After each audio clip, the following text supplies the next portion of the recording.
Hey wrestling fans, if you haven't heard about Anchor by Spotify, it's the easiest way to make a podcast with all the tools you need in one place. Totally free. Just go to anchor.fm on your computer and start creating that podcast you've been meaning to start. Take advantage of Anchor's creation tools where you can record and edit your podcast right from your phone or computer. Anchor will then distribute your podcast for you on many different listening platforms like Spotify, Apple Podcast, and Google Podcast, to name a few. It's everything you need to make a podcast in one place. And the best part about it, Anchor is absolutely totally free.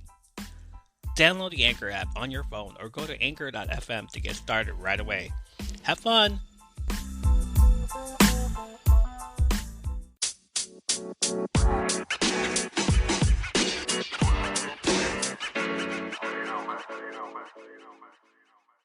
Hey, you found our YouTube channel all queued up. I'm Greg Dietz, and with me always is Maya Don Fisher. Hey, Maya, can you tell the fine folks what we do here? Sure, Greg. What we do here is we review movies and TV shows that are exclusive to streaming services, such as Disney Plus, HBO Max, Netflix, Amazon's Prime Video, Hulu, and others. Then, Greg and I have a discussion and break down what we liked or didn't like about the show or movie we watched, and we let you, the listener, know if it's worth investing your time in. You can listen to our fine podcast on any streaming service of your choice. You can listen to our podcast and other fine podcasts on the Nerdvana Network. Thanks for stopping by. Make sure you hit that subscribe button on your way out, and we'll see you next time. Take care, everybody. Welcome to the 37th episode of the year. Somebody finally told WWE that Chingona really means. I mean, I could have told him, but I wanted to see how long they would have lasted by not knowing. You know, all of this would have been avoided if you still had Lucha House Party or any of these Spanish-speaking wrestlers on the roster and not release them due to budget cuts. I did notice that her finisher had been changed. Yeah. But I digress. Becky Lynch is a trendsetter. More on that when we get to Raw. A former member of Diamond Mine finally makes his debut on AEW. Not the one you think. And in what could have been an email news, NJPW held a press conference to apologize to Kota Ibushi. Right? We got a lot of things to go through. Welcome to the wrap-up.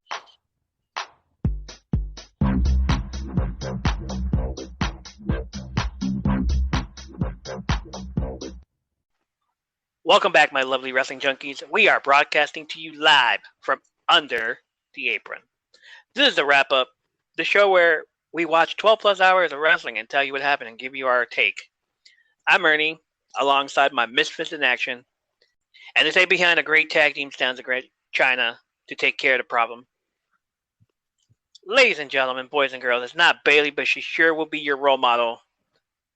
Kishina. I love that. Welcome to the show. Welcome to the wrap-up. Thank you. Glad to be here. Glad you can be here. AEW Fan Fest happened earlier today, and Ringside Collectibles announced an awesome lineup of wrestling action figures, including two versions of Owen Hart. One will be a regular version, and the other will be the King of Hearts. Also from Jazzwares, I tweeted earlier, they have Santana and Ortiz, Malachi Black, Ruby Soho, and the one that is going to make the fanboys cry, Mr. Brody Lee. Oh, wow. Yeah, I had to retweet those. It's like, oh man, those are awesome. I believe Kenny Omega retweeted his own action figure as well. So I think he's available too. He's available too. It's a Super Street Fighter version of it. Oh, that's awesome. It totally is. I know I tweeted an article shared by bodyslam.net earlier, which I think came from Corey Brennan of MJF doing what MJF would really do, and that is skip a paid signing meet and greet, which I also found funny.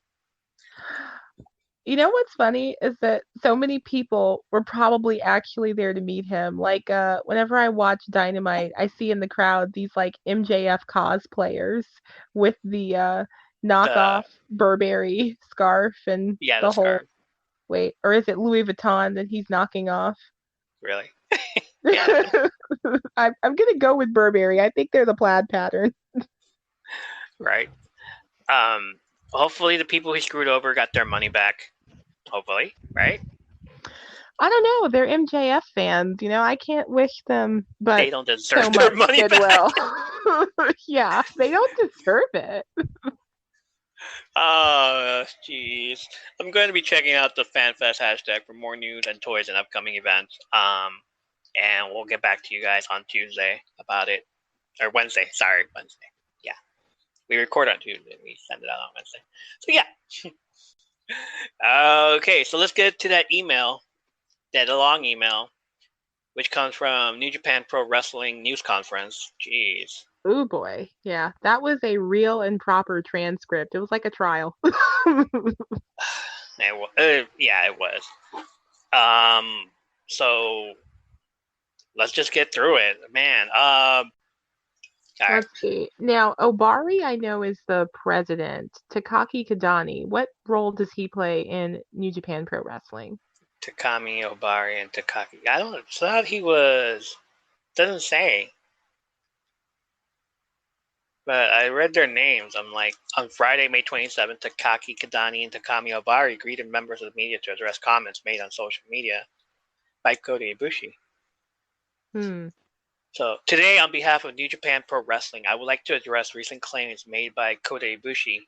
Starting May 10th, Kota Ibushi began releasing statements critical of certain members of NJPW staff on Twitter. Firstly, I would like to deeply apologize for the concern these comments caused amongst fans and personnel. The statement posted on Twitter included screenshots of a text conversation with a member of staff, henceforth official, that included a threat that Ibushi's contract would be terminated. On investigation, we ascertained from the individual concerned that these screenshots were indeed genuine. I would now like to take a moment to explain the series of events that led up to the affirmation post to the extent of our current understanding. Kota Ibushi is a wrestler exclusively contracted to New Japan Pro Wrestling. As such, it is understood that in order to devote full attention to NJPW matches and associated events, he is required to inform and receive express permission from NJPW before outside appearances. Ooh, he fucked up. Yeah, so basically, he appeared at an event for Just Tap Out, which is a promotion owned by Taka Michinoku. Yes, that Michinoku, like the Michinoku driver. My understanding is that just being there wasn't the problem, but that he was ringside, so he was visible, which, yeah, since Just Tap Out. So he was on camera.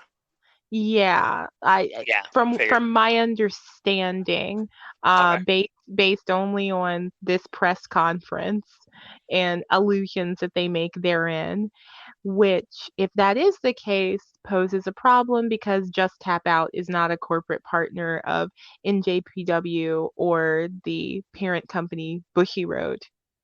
Right.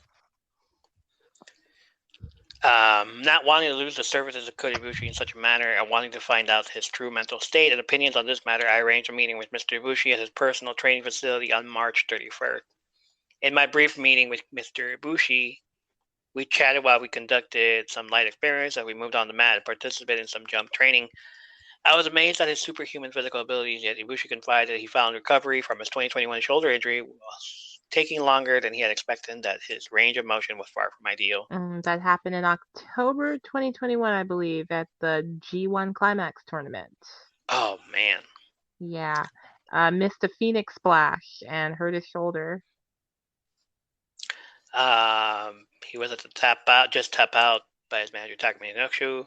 He also explained that while he was in the dressing rooms, he made an impulsive decision on his own accord to head to ringside and second the wrestlers. Aha, so he was ringside. Okay. After receiving Mr. Ibushi's explanation, I reprimanded him, reminding him that this was a breach of contract with New Japan, as well as a breach of licensing agreement we hold with other companies. Mr. Ibushi sincerely apologized for his actions. Mr. Ibushi's penalty for his breach was limited to a reprimand, as on hearing with Mr. Ibushi, it was clear there was no intention to breach the terms of his contract, nor did he believe a breach had taken place because he had not participated in a match. So he just showed up and, was hanging out with them, but he was still seen on camera. Which is that's kind of typical Kota Ibushi behavior from before this period that he was the lauded golden star, the up and coming ace of New Japan. Like before that, like Kota Ibushi was a wanderer, he is definitely a free spirit. He pops up when and where he wants to. And to be honest, I was kind of wondering when we were going to see that Ibushi again. He's undergone a transformation in the last 3 years or so into New Japan's like sort of next Tanahashi, but I always kind of wondered when we were going to see this side of him again that just blows with the wind. Yeah. At the point of our meeting, I did not know the exact wording or particulars of Mr. Ibushi's text conversation with the official, and as a result, did not offer a proper apology for the content of the conversation. Several weeks later, on May 10th, screenshots of the conversation on the line services were made public. I have since learned that those tweets were made when Mr. Ibushi was acting in a state of concern for his mother, with mental distress being caused by the situation. Mr. Ibushi told me that after being contacted by his mother on May 8th and discussing the details of his situation with her, she attempted suicide on May 9th and suffered a broken bone in her back as a result. After the first series of Mr. Ibushi's tweets were posted, a meeting was held on May 10th, including our company's legal staff, in order to understand the particulars of the situation and to determine the best possible course of action for both New Japan Pro Wrestling and Mr. Ibushi. We determined that said best course of action would be to directly meet with Mr. Ibushi to formally apologize and hear one another's opinions before making a public announcement should one be deemed necessary. So they apologized. And that's there's a lot to unpack here that's rather shocking. We all saw that tweet storm last month, a few weeks back. So he made some very incendiary statements in those tweets. So it's a surprise that they are apologizing to him, actually. And the details about his mother to be so publicly revealed in this sort of forum, I do wonder what the intentions are there. Yeah, right? Like, are they taking care of her now? Well, it's just that, like, given how those issues are regarded, generally in that culture, I wonder what sort of reaction they were going for here. Mm-hmm. Like, is this to garner the public's sympathy for him, or is it to perhaps paint a dysfunctional picture of his life taken all together, as a whole? Like are they throwing shade, basically? Probably, yeah. NJPW throwing shade? Yeah. That is the question. Yeah, it's a big question. Mm-hmm. Like, why would they mention that? It's like, that's none of anybody's business. Exactly. And it's a very taboo issue, in that culture. So yeah, I do wonder why it was thrown in there, like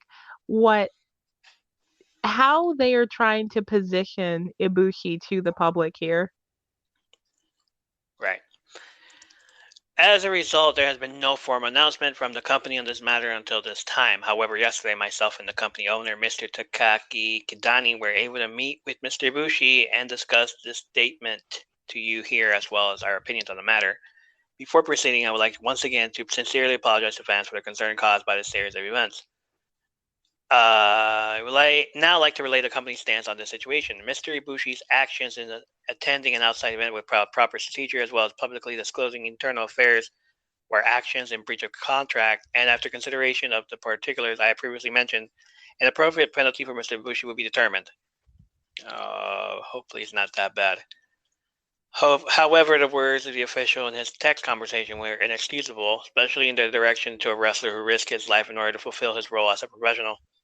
It is this mindset that directly led to Mr. Ibushi posting his critical tweets about the company. For the thoughtless content of these messages, we fully and unreservedly apologize to Mr. Ibushi. Okay. Yeah. This has been edited since I saw it yesterday. Yesterday there was a bit in there about him possibly doing some backstage work with Stardom. Oh, So I found that intriguing. Like, are they gonna kind of shunt him off into being like a behind the scenes guy, like a producer? Like, but I'm scanning it now and I don't see any mention of Stardom. no, So me neither. Yeah, there it yeah. is. Oh, you did Eh, find the I, Stardom part. it's the first. Yeah, it's right here. Oh, okay. First, let me express my sincerest personal gratitude to Kota Ibushi for his contributions to New Japan Pro Wrestling and its thrilling matches in the ring. This is Takaki Kitani, Representative Director, Bushi Road. It is my sincerest hope that he continues to be connected to NJPW moving forward. However, his utmost priority at this time must be the care of his mother as well as full recovery from his injury. It should go without saying that he will remain under contract for as long as that process takes. Mr. Ibushi received so much support from fans all over the world. While it might be difficult for him to perform in the ring, I sincerely hope that he can continue to contribute outside of it at signings, talk shows, or in my personal wish to assist in operations at Stardom. I continue to hold Mr. Ibushi in the highest regard, and if he ever again feels he wants to move away from NJPW, I hope we can have a full and frank exchange of ideas. Yeah, that that's the part that I found intriguing and in some ways troubling because yeah, like it is his personal wish that Ibushi assists in operations at Stardom. That just kind of sounds like a veiled threat. Right? Yeah. Like, it is my personal wish that you go over there. Or else. Yeah. Yeah, Oh my God. Yeah. exactly. It's so much drama, so much drama. But at the And time, I feel like the Just Tap Out appearance, it really also kind of feels like him throwing down the gauntlet, like he wanted a reaction of some sort. And that's just my prognostication. I haven't talked to Kota Ibushi recently. let me know when you do. I do remember like a couple of years back, like Kenny Omega was head up about something and he was like tweet storming and Ibushi replies, those who go too far will see how far we can go. Something I paraphrase, it was something to that effect. So it's they both have that like streak to them of like definitely being willing to challenge authority and the status quo. So watching this unfold is fascinating. Right. Um, he finishes off with, "It's my opinion that Kota Ibushi's contributions to his company and the world of professional wrestling have been innumerable. I join fans in hoping that he continues to shine as only he can, and take any issues he has outside of the ring as a top priority. I hope with this conference today we can put these issues behind us and move forward together." Summary of the press conference is like 2 paragraphs long with all this stuff that just happened. Uh, Basically, Kota Ibushi is and will remain a key member of the New Japan Pro Wrestling roster. The kind of severe disagreement between company and talent should not happen again. In order to prevent any such instances in the future and ensure the best possible working environment for talent, we will be actively engaged in discussion with Mr. Ibushi about improving company policy and implementing proper procedure. We again would like to apologize to fans, wrestlers, and personnel for the concern and the disruption caused in the middle of the Best of the Super Junior tour. Yeah, again, that's like shady. It's like, oh, we're so sorry this all happened in the middle of Best of the Super Juniors, like Oh, bad, good day. like bad Coda. It, they're kind of like it's kind of like shading him again there. Right, that needed to be said. And during the middle of the Best of the Super Junior tour, like, we apologize for any disruption made. Um, was Kota Ibushi in it? No, Then No. why are they apologizing? Because he's been a heavyweight for like a long time. His Super Juniors days are, are long behind him. We now interrupt this Best of Super Junior tour for Kota Ibushi to speak his mind on Twitter. Basically. Now, there doesn't seem to be any getting him out of his NJPW contract, but if they do release him or if he can get out of it somehow, which is what he seems to want, I would guess, where could you see him fitting in, like in the wider world of Japanese wrestling? I don't know, but he always has that friend.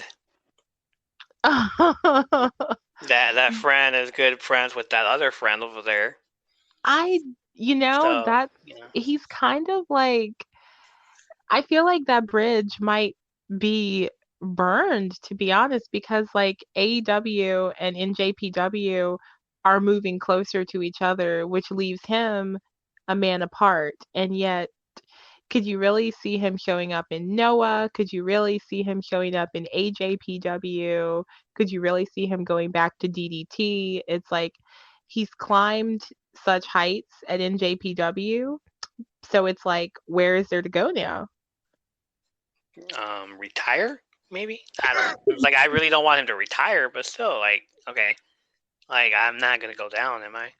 It might be imminent and inevitable at this point. I mean, he is getting older. He is struggling to come back from the shoulder injury from the botched Phoenix Splash at G1 Climax.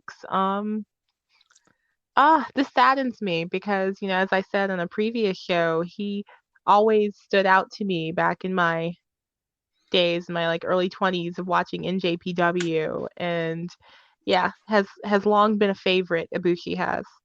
Yeah, of course. Like, all his stuff with Kenny Omega and the Golden Lovers. Are we going there? We going in? Are we going in? Are we going in? Nah, I guess not. Okay. This is about Kota, not the other guy, so let's just let it go. For now. I was a Golden Lovers fan, but what I really liked is their synchronicity. Like, they actually would do moves in unison, and that was not something I had ever seen a tag team do, and I was dazzled by it. And Kenny Omega has said that he actually based that on pairs figure skating, that he wanted them to have the physicality of a figure skating team more so than a wrestling team. So that was an innovation of his. Wow, that's awesome. Yeah. Love that. It was different, to be sure. Cool. Yeah, he tweets their old stuff all the time, and I was showing my sister a clip that he had tweeted of an old Golden Lovers match versus someone, Apollo 55 maybe, and I was like, and this is why I was heartbroken when he joined the Bullet Club. I mean, for anyone who was there, that was a real shocker, maybe one of the biggest shockers in wrestling history. Yes, it was. Yeah. Yes, it was. Oh. Just as shocking as this as this press conference and all of the tweets that led to it. Oh, it's definitely shocking. This is another head scratcher. Randy Orton is reportedly experiencing back problems and has consulted a neurosurgeon and I believe a orthopedic neurosurgeon. Like that's it right there. But do we believe this? I mean, all this after he said that he was going to be here for a long time. Right? And, it just dovetails too perfectly into Riddle's dramatic monologue, opening Raw this week. Oh, Randy can barely walk, True. Yeah, what about...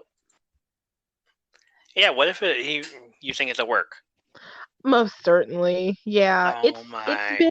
it's been dressed up, to seem like a legitimate health update, but I think it all just dovetails too nicely. It's storyline dictated. I'm gonna say that.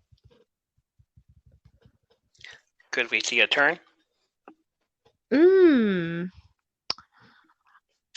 You think a heel turn? From who though?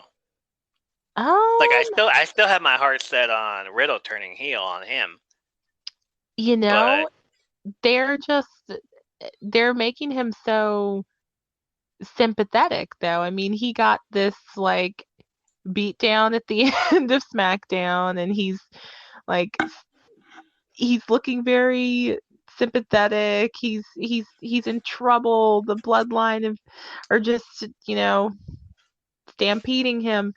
And then there is the triumphant promo on Raw leading the RK Bro chant and, you know, telling the crowd that he's going to get revenge for Randy. And he's just looking very heroic, So right. I think he's firmly a baby face for Okay, now. then yeah. For now, yeah, that's fine. Yeah. Okay, so Randy hope he heals quickly and all that. Yeah. Sorry about your wish. Maybe he'll turn heel. I mean, I know I'd love it. Maybe. We'll see. Yeah. And in other news, Charlotte Flair and Andrade got married today. So congratulations to them, to those crazy kids in love. Yeah, he tweeted that he changed his name to Andrade Flair. Oh, that's great. That's great. I mean, he definitely seems to have been embraced by her family, and they all get along like a house on fire. So great for them. Yeah, it's pretty awesome to see them do that.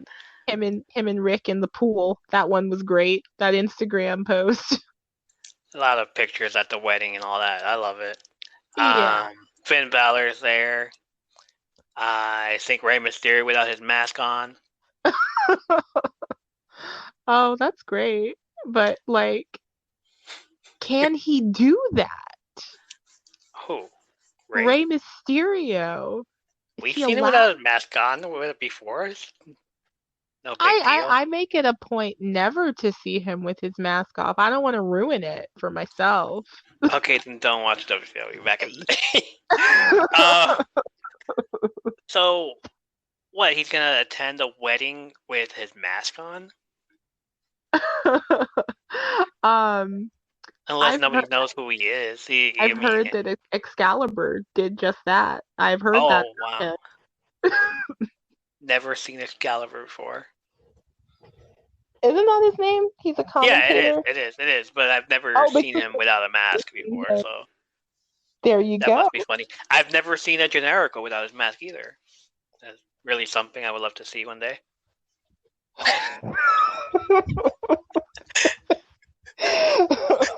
Yeah, we're all awaiting that day. Like if they can find him, geez. Maybe he'll join the bloodline even. Who knows? Oh wow, yeah. Maybe he'll fight Johnny Knoxville at WrestleMania. Oh, I'm just throwing it out there. Oh my god. Any other news for tonight? Selena Vega is out with an undisclosed injury, and this one appears to be real, but she's projected to be back by SummerSlam. From what? She hasn't even wrestled. I walked in the ring and I got hurt. What the hell? Oh, wow. I mean, you never know what can occur in catering. Oh my god. Well, this is definitely another blow to the women's division, which is really, really down in numbers. Like, by the time they hold this tournament to decide who the women's tag team champions are going to be, I don't really know who's going to be in it or how much of a tournament it can be. Hey, might as well get people out of high school. Which the WWE is actually doing these days. So, yeah. Thea. Yes, what is her name from The well, I don't know. It's in the note. It's in the Yeah, note. She graduated this week. yes, the NXT girl. I mean, honestly, rounding things out with people from NXT is probably not a bad idea. I mean, by this They have their point, own tag time titles, though. That's what it says. Like, have the NXT tag team champions be the main tag team champions. None of these other. I mean, get Natalia and Shayna Baszler to go to NXT and challenge the Toxic Attraction girls. There you go. And that's a then good have there. We don't need another tag team titles that nobody cares about. They care more about the NXT tag team titles. at this point, and that's Yeah, because honestly, like that title is only like a year and a half, 2 years old, but it already has this like amazing pedigree. It's like, those matches with like Shotzi and Ember Moon and the Candice latter. Oh my God, and yeah. oh yes, it's like there's still Raquel. Raquel and Dakota Kai. It's like they're still fresh in people's minds and they really set the tenor of what that belt means. And I think Toxic Attraction are doing a pretty good job with it. Yeah, but at the same time, why do you need another tag team, female women's tag team champion at all when you have the ones in NXT? Like, you're paying more attention to the NXT people than they are of SmackDown or Raw. Look If at the North they, American look at the North American Championship. So much oh, better right now than the Intercontinental Championship or the U.S. seriously, Championship. like that's one that I actually think about a lot, how the North American title has become what the Intercontinental title used to Used to be be. in Yes. spirit. Uh, who? Carmelo, Cameron Grimes, Solo Sikoa, all three of them. Like, those three are making the North American Championship what it is. Like, damn. And if you put them on the main roster, make sure to have them put up against the Intercontinental Championship or the U.S. Championship. Then they'll make it better too. To be honest, I feel like the Intercontinental Championship, but if those three, like take those three to the main roster, they can glow that belt up again. They can glow Yeah, it up again, yeah, literally. yeah. Wow. Don't take them right now. I want them there for a while, but just saying. They Like, they they'll meet Gunther soon enough, I'm sure. But I'm waiting for Gunter to meet freaking Roman right now and be like chest slaps all over. Oh that my God.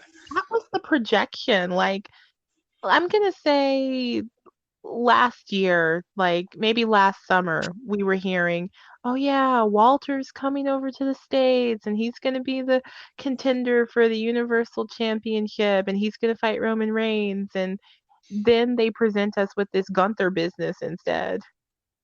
And he lost weight. He looks like a skeleton. I Oh, I did notice that. I do wonder if it was, like mandatory, if it was something they asked him to do.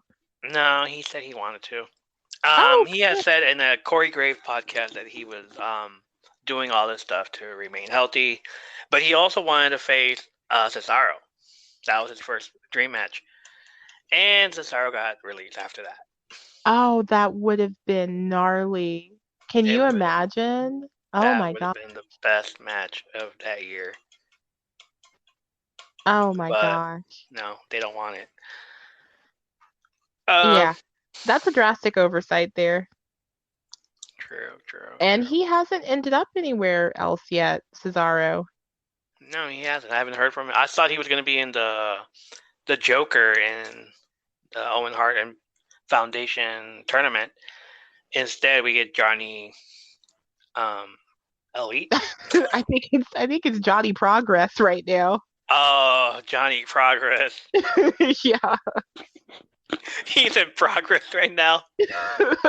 Like no lie, it is currently Johnny Progress. Oh, jeez. He's gonna go to NWA and GCW next. Oh. Johnny Game Changer. Do you think he'd last? Honestly, they can get a little, you know. What's his face? Zack Ryder lasted this long. Cardona, yeah. Well, I mean, he just transformed completely, you know. He's still the king of hardcore. Yeah, Give that back. that's debatable.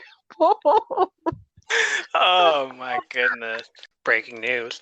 Backstage issues with MJF AEW are real, and he has reportedly isolated himself from locker room.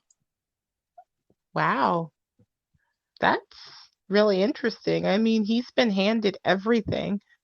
The boy's never off screen. He's always in some really hefty storyline. Also breaking news, a flight has been booked for MJF to fly out of Las Vegas tonight. You think they fired him? For not showing up? And he's walking out. He's doing a walkout. That motherfucker. Oh my god. He's walking out of the company. Okay. But could this just be a very carefully timed publicity stunt piggybacking the Naomi and Sasha walkout? Yes. Just saying.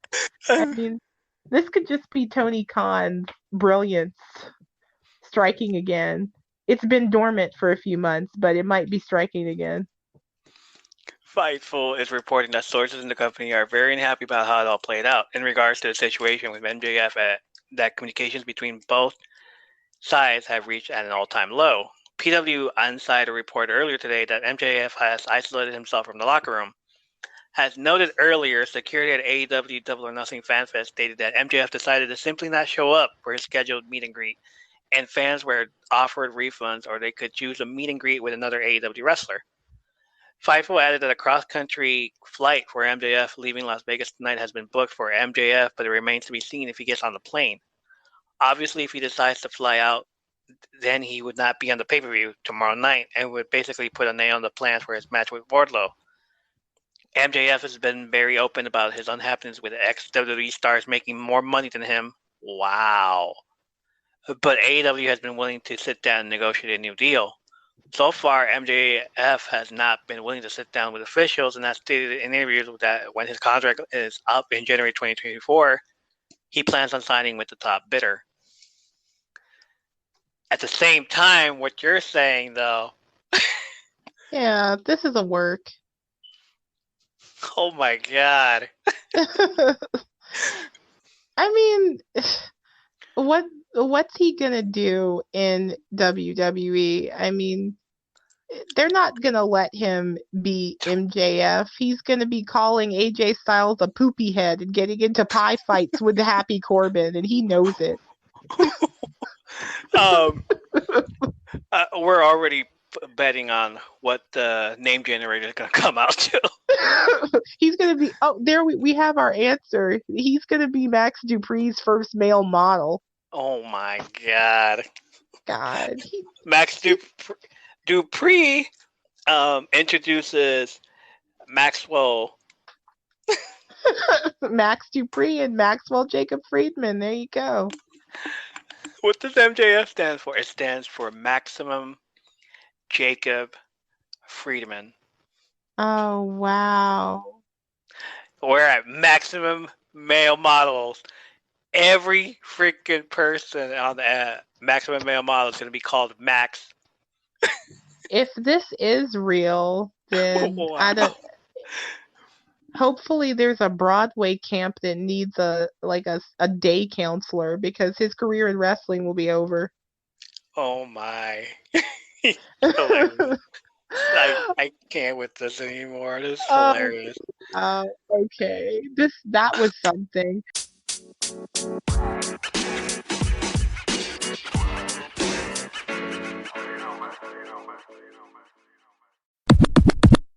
Raw show opens up with Bro feeling a little down after losing the tag team titles. I honestly thought Randy was injured the way Bro was talking about his heavy heart. Well, he is injured then. Oh wow. Okay. Well, It could be maybe at work. It could not be. It will see. I we'll felt see. bad for the little bro, and it's what they wanted to get out of us. Some emotion. Then he starts talking about the Usos and says hats off to them because they did awesome, but the way the Usos won hurt him a bit. He called Roman out, saying he will have his vengeance. I wonder if he's going to start a group and call it Vengeance. If we're going by the stables with old pay-per-view names, Vengeance. There's there's that new Batman movie with Robert Pattinson, and I mean, Vengeance. yeah, and so throughout the movie, like Catwoman and other characters will be like, "Hey, vengeance," they turn it into a sarcastic, like running joke. Oh yeah, it was like, oh Yeah, man, you're just like gonna, is that what you're gonna call him? Hey, Vengeance. Oh, wow. It's like, yeah. it reminded me of the old days when Lois Lane used to call Clark Smallville on Smallville. Like, Oh hey, my you're calling him god, by his show name. Cool. Right, love that, Smallville? love that Right? show. I But the love last that show. season, yeah, ugh. Oh, we don't talk about the last season. Oh, we'll never talk about the last season of Smallville again. Like, mine ended at 9, that's it. And then it restarted at Superman and Lois. We're good. I can sign off on that to be sure. But yeah, so I'm looking at Matt Riddle deliver this emotional promo about Randy. and all I Randy. and all I can think is, "Hey, vengeance," because he keeps saying vengeance. Vengeance will be mine. He looks into the hard cam and tells Randy he loves him. Oh my goodness. Those Can't two wait to are see him back. If he does come back, you think RK Bro will be a thing again?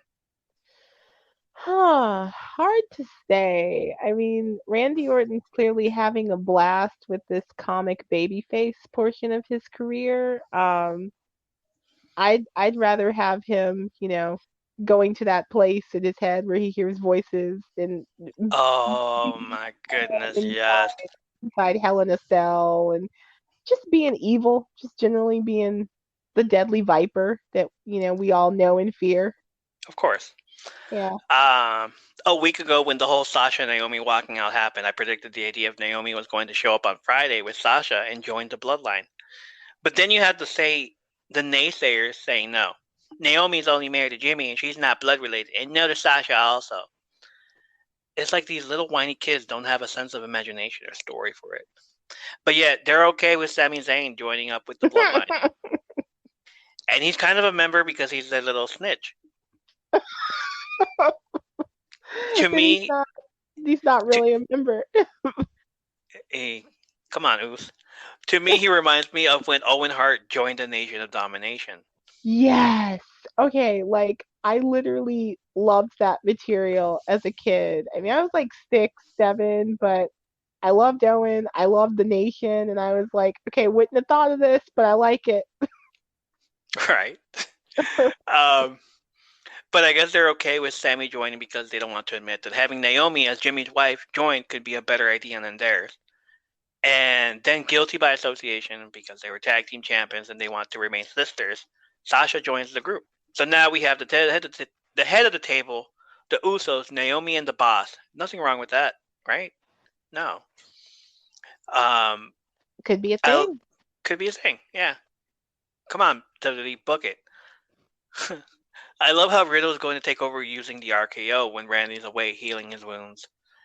The Usos, Sammy in the middle of the ring the Usos leave Sammy and Zayn in the middle of the ring to fend for himself. Riddle and the Street Profits win the match and do the Orton pose. Oh my god, he's just gonna keep doing that. Like, do the RKO, do the pose, do everything for Randy. Come on, Randy. I'm your homage, Randy. Yeah. And like Do it at the for beginning, Randy. for Randy. If we don't get a what would Randy do moment next week, they're missing out on it. Like the beginning of this gimmick, it was almost like he was having like he was almost like developing a split personality. It's like he was becoming Randy Orton. So they kind of toned that down. Now he's Randy Orton for real. Yeah. One guy hears voices, the other one is a split personality. Yeah, where he's turning into the other guy. So it's it's definitely got its undertones. Wow. It's cute on the outside, dark on the Right. inside. Yeah. Yeah, that's what I'm thinking also. We get a recap of last week's cage match between Omos and Bobby Lashley, and then before it goes to commercial break, we're going to see another confrontation between them. How many more matches can they get out of these two before we stop caring? Man. I mean, it would be more interesting, honestly, to pit Omos against Veer Mahan. Anybody, for that matter. Yeah, Anybody, not Bobby Lashley again. That's getting but stale. Bobby Lashley has had quite a 2-3 years. He's been front burner, front and center for a really consistent time now. And so has Roman. Yeah. And they haven't really been thrown together as much as you would think, Maybe that's the trigger that should be pulled here. Yeah. It kind of has been. It's been touched on, but not, you know, Yeah. in depth. And recap of last week: Asuka defeating Becky Lynch to have a shot at the Raw Women's Championship at Hell in a Cell. Oh God, Then, Becky's hurt. then we get back to the show. Dana Brooke is backstage with Adam Pearce as she gets intercepted by the iconic Becky Lynch in that Seinfeld puffy shirt. I'm gonna make a confession here. I have a shirt like that. Well, I had one. It's pink. It's Pink a puffy it's a shirt. it's a look. It's called cottage core. It's Okay. it's a thing, but I did not expect to see Becky Lynch in it. That's a I told you earlier in the show, she's a trendsetter.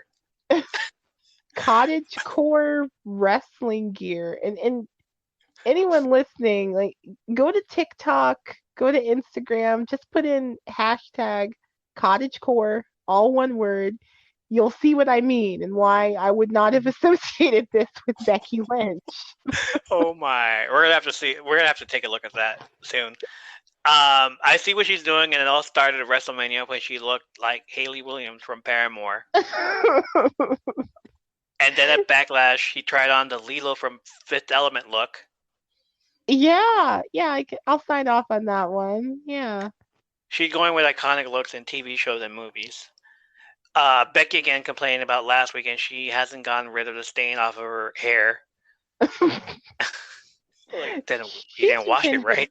She's been hilarious lately. Yeah, very. I love that. Yeah. Adam Pearce gets another chance. Becky versus Asuka again. And if Becky wins, she gets added to the main event in a triple threat match. After we get to the ring and Judgment Day is there, Mr. Punishment, Damien Priest, is telling everyone to all rise as the Judgment Day is now in the ring. Again, with these elongated, articulate words that they didn't even speak before they joined this group. All rise. Is the court in session? It's funny that you mentioned that because I was writing a piece for Body Slam and my Google Docs app kept auto-correcting judgment and I was just fed up with it. I was like, well, okay, how do you spell it then? And I looked it up and I found out that they're actually using the UK spelling because the old pay-per-view series Judgment Day uses the American spelling. Of course. So yeah, they're using the spelling that actually pertains to court rulings in the UK, and I'm like, oh, well, all right. Interesting. Good to know. But here's the thing. I mean, they own Judgment Day too, so it's not you can't copyright infringe yourself. Right. Y'all research. You own the pay-per-view series. You own the wrestling faction. Y'all gonna be all right. Yeah, pretty much. Rhea tells Liv to save herself, just like Rhea saved herself by joining Judgment Day. Edge says he is offering them an olive branch on his learning tree. Then he says the quote of the night, which got Twitter retweeting all night. I wasn't handpicked to sit at the top of the mountain like John Cena. I sit at the top because I'm a miracle of my own hard work and success followed. Wow. He asks who the next member will be and starts naming everyone he posted on Twitter except for Paige, but added Drew McIntyre. Yeah, Nice. if he was a vampire, nobody would be safe. He's huge. Right.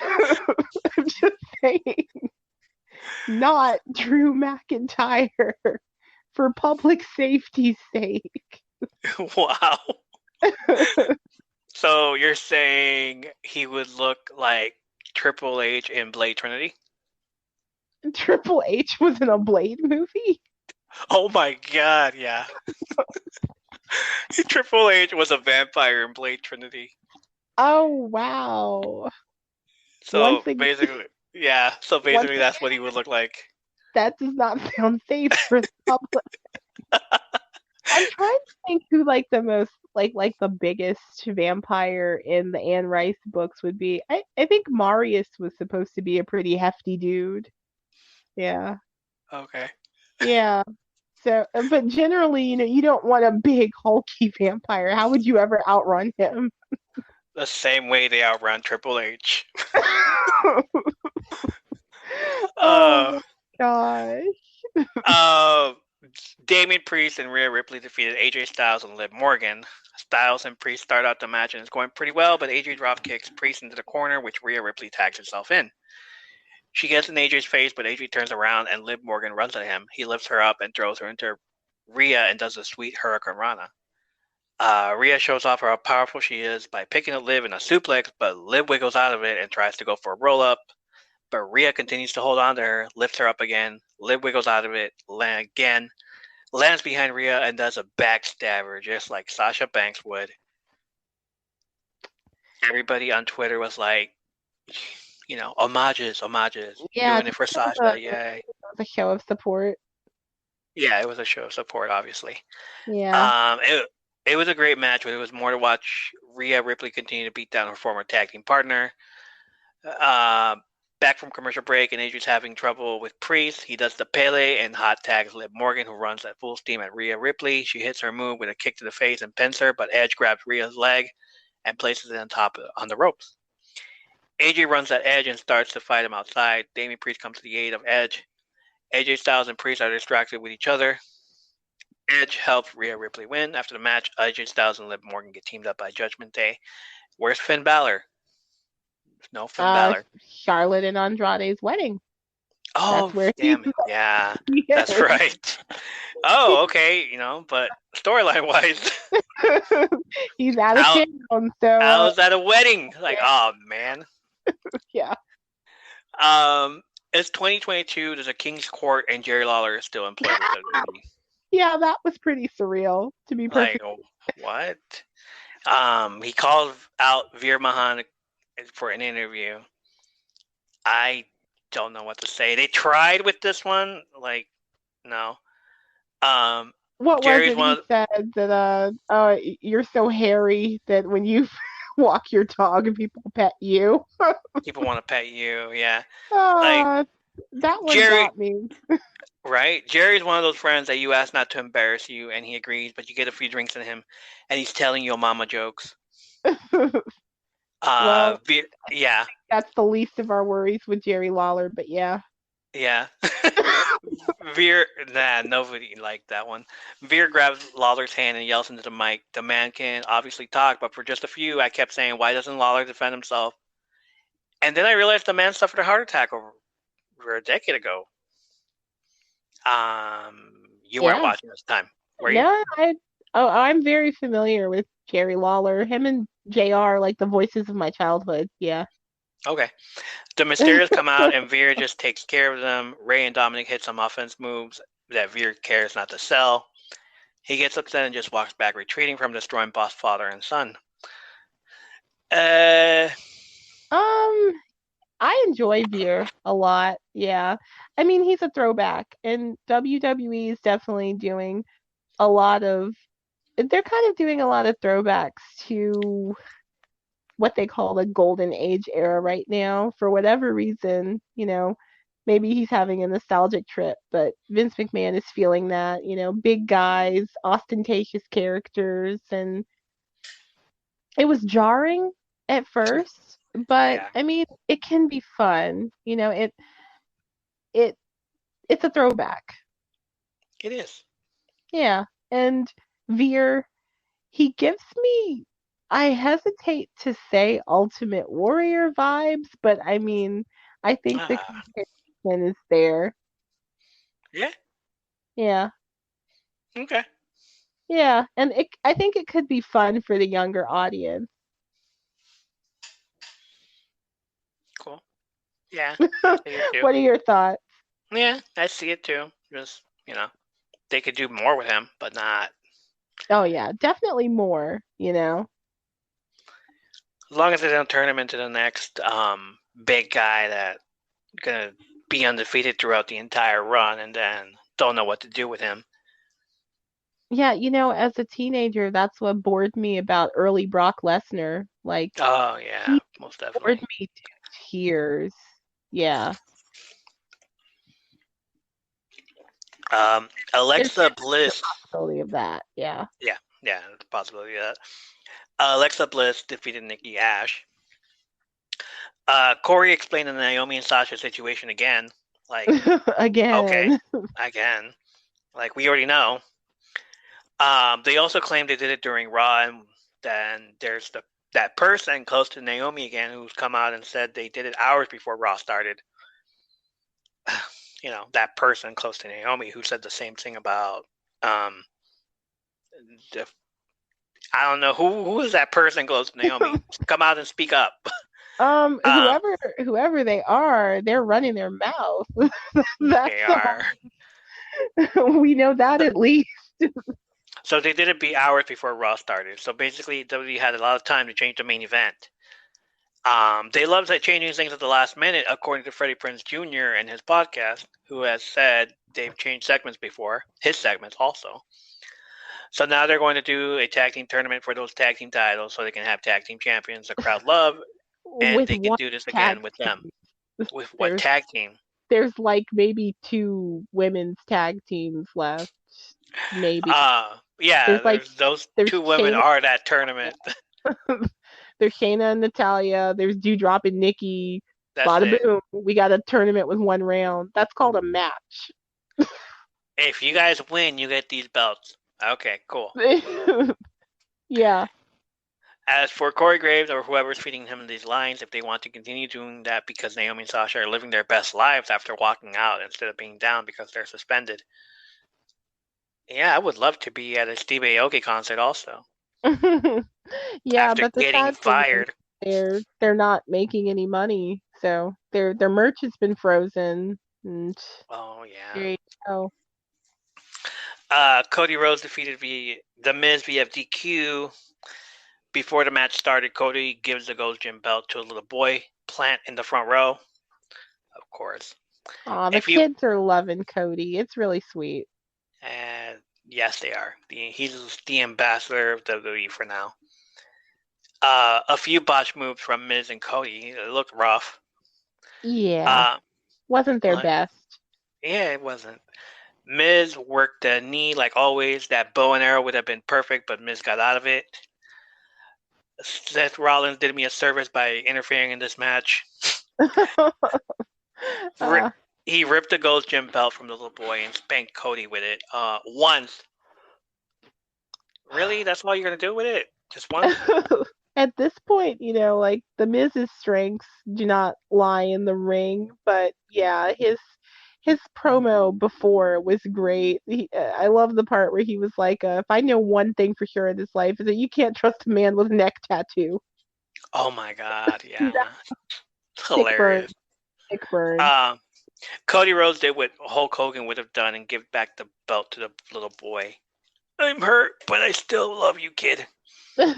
Yeah, there's definitely kind of like it's not Hulkamania because it's nowhere near that big in the pop cultural zeitgeist, but there's definitely like a Hulk Hogan, John Cena kind of a thing going on with Cody Rhodes right now. I mean, it's lightning in a bottle. We'll see how long they can perpetuate it, but it is sweet to see the kids have a figure that they can vibe with and, gravitate towards. Yeah.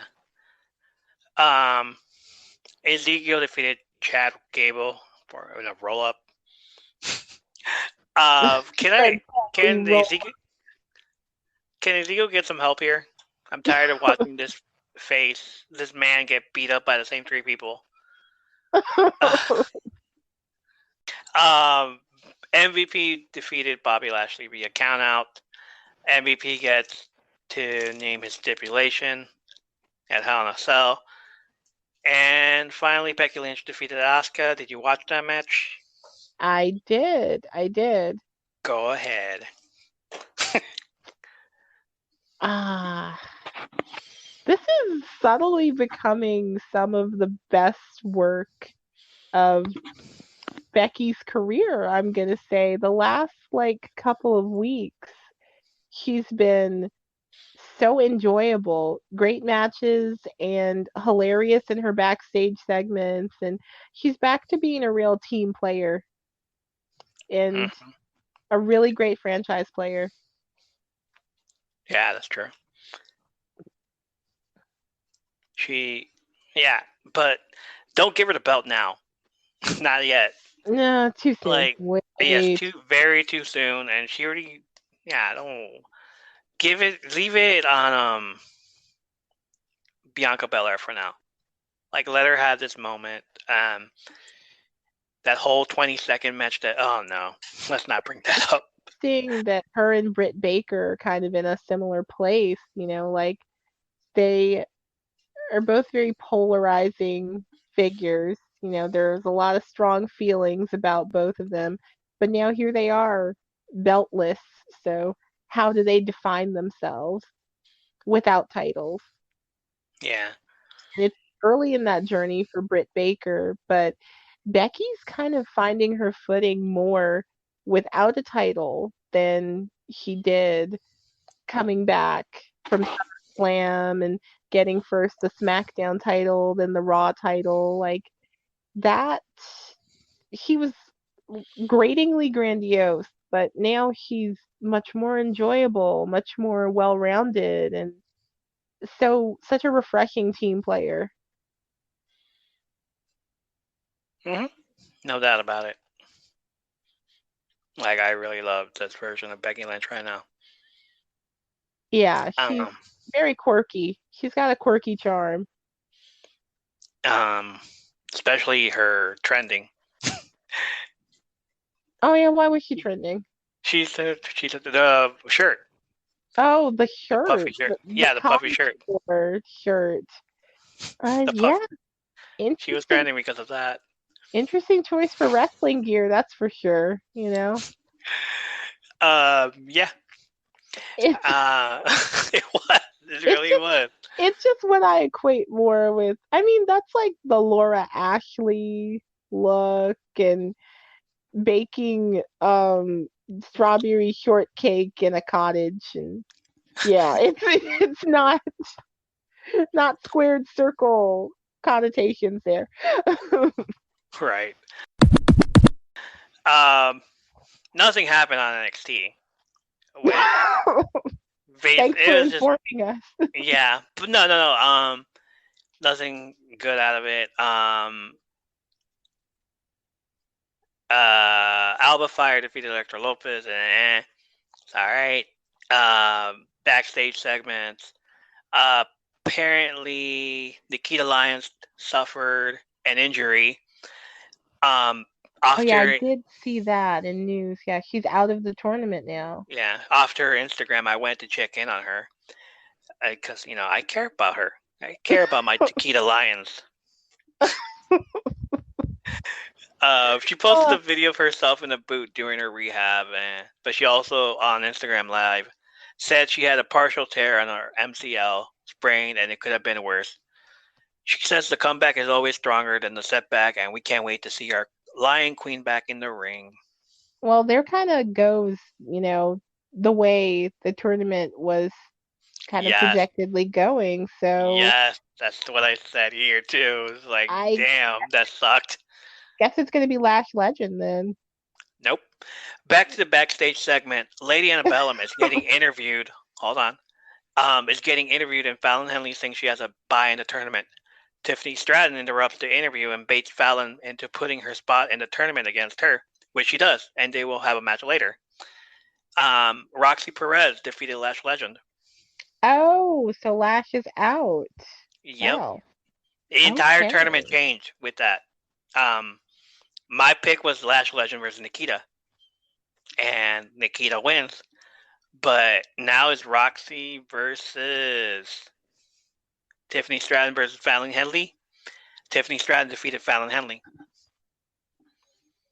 And it felt like a main event match. Out of the 3 women's matches that were held earlier, I was more into this one, and that submission move reminded me of so much of Charlotte's own version of Figure 4, using her flexibility to do a Figure 8 and wrench the hold some more.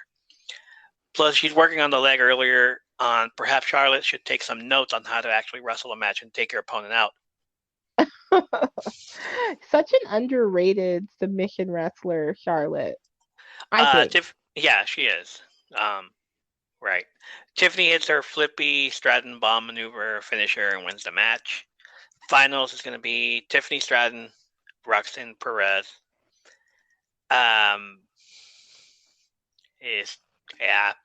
I had my heart. Yeah, I had my heart set on Nikita and Lash, and it's like this one feels like these two girls just came in. What? Well, I was gonna say the opposite, strangely. Like my qualm with the breakout tournament has been, it's like, yeah, but I mean, some of these people have been here for 6 months. How is that a breakout? Right. Like it should be fresh faces. I mean, like Carmelo Hayes, he was brand new, totally And fresh face when he won the breakout tournament. And he definitely won that tournament. I remember that. Yeah. At the time, though, I felt like the audience was way more pulling for Odyssey Jones. Yeah, you could feel a little consternation there when Carmelo Hayes won. They wanted Odyssey. True. Shout out to Tia Hale for graduating finally. Yeah, high good school. for her. Graduating high school. Her high school graduation was this past week. Now she gets to join the real world and get beat up. Good job. The world is her oyster. Her real life in the cartoon world of wrestling, as Bret Hart put it, to paraphrase him. Most definitely. Yeah, most definitely. Can't wait to see her wrestle. I still haven't seen her in any of these matches. Yeah, I don't think she's on site. Is she at the Performance Center yet? She's coming. She's debuting next week. Oh, okay. Yeah. Did you miss out on AEW? Yes, I did actually. I feel like one of the NBA finals was that day. So yeah, I was probably watching that. So Taylor Rust is the guy that from Diamond Mine that showed up. Oh, okay. The one with the longish hair. Yeah. Yeah, I know him. Yeah. For a time before Diamond Mine, Malcolm Bivens was just his manager. Then, of course, Diamond Mine was formed. Yeah, I know him. Oh, really?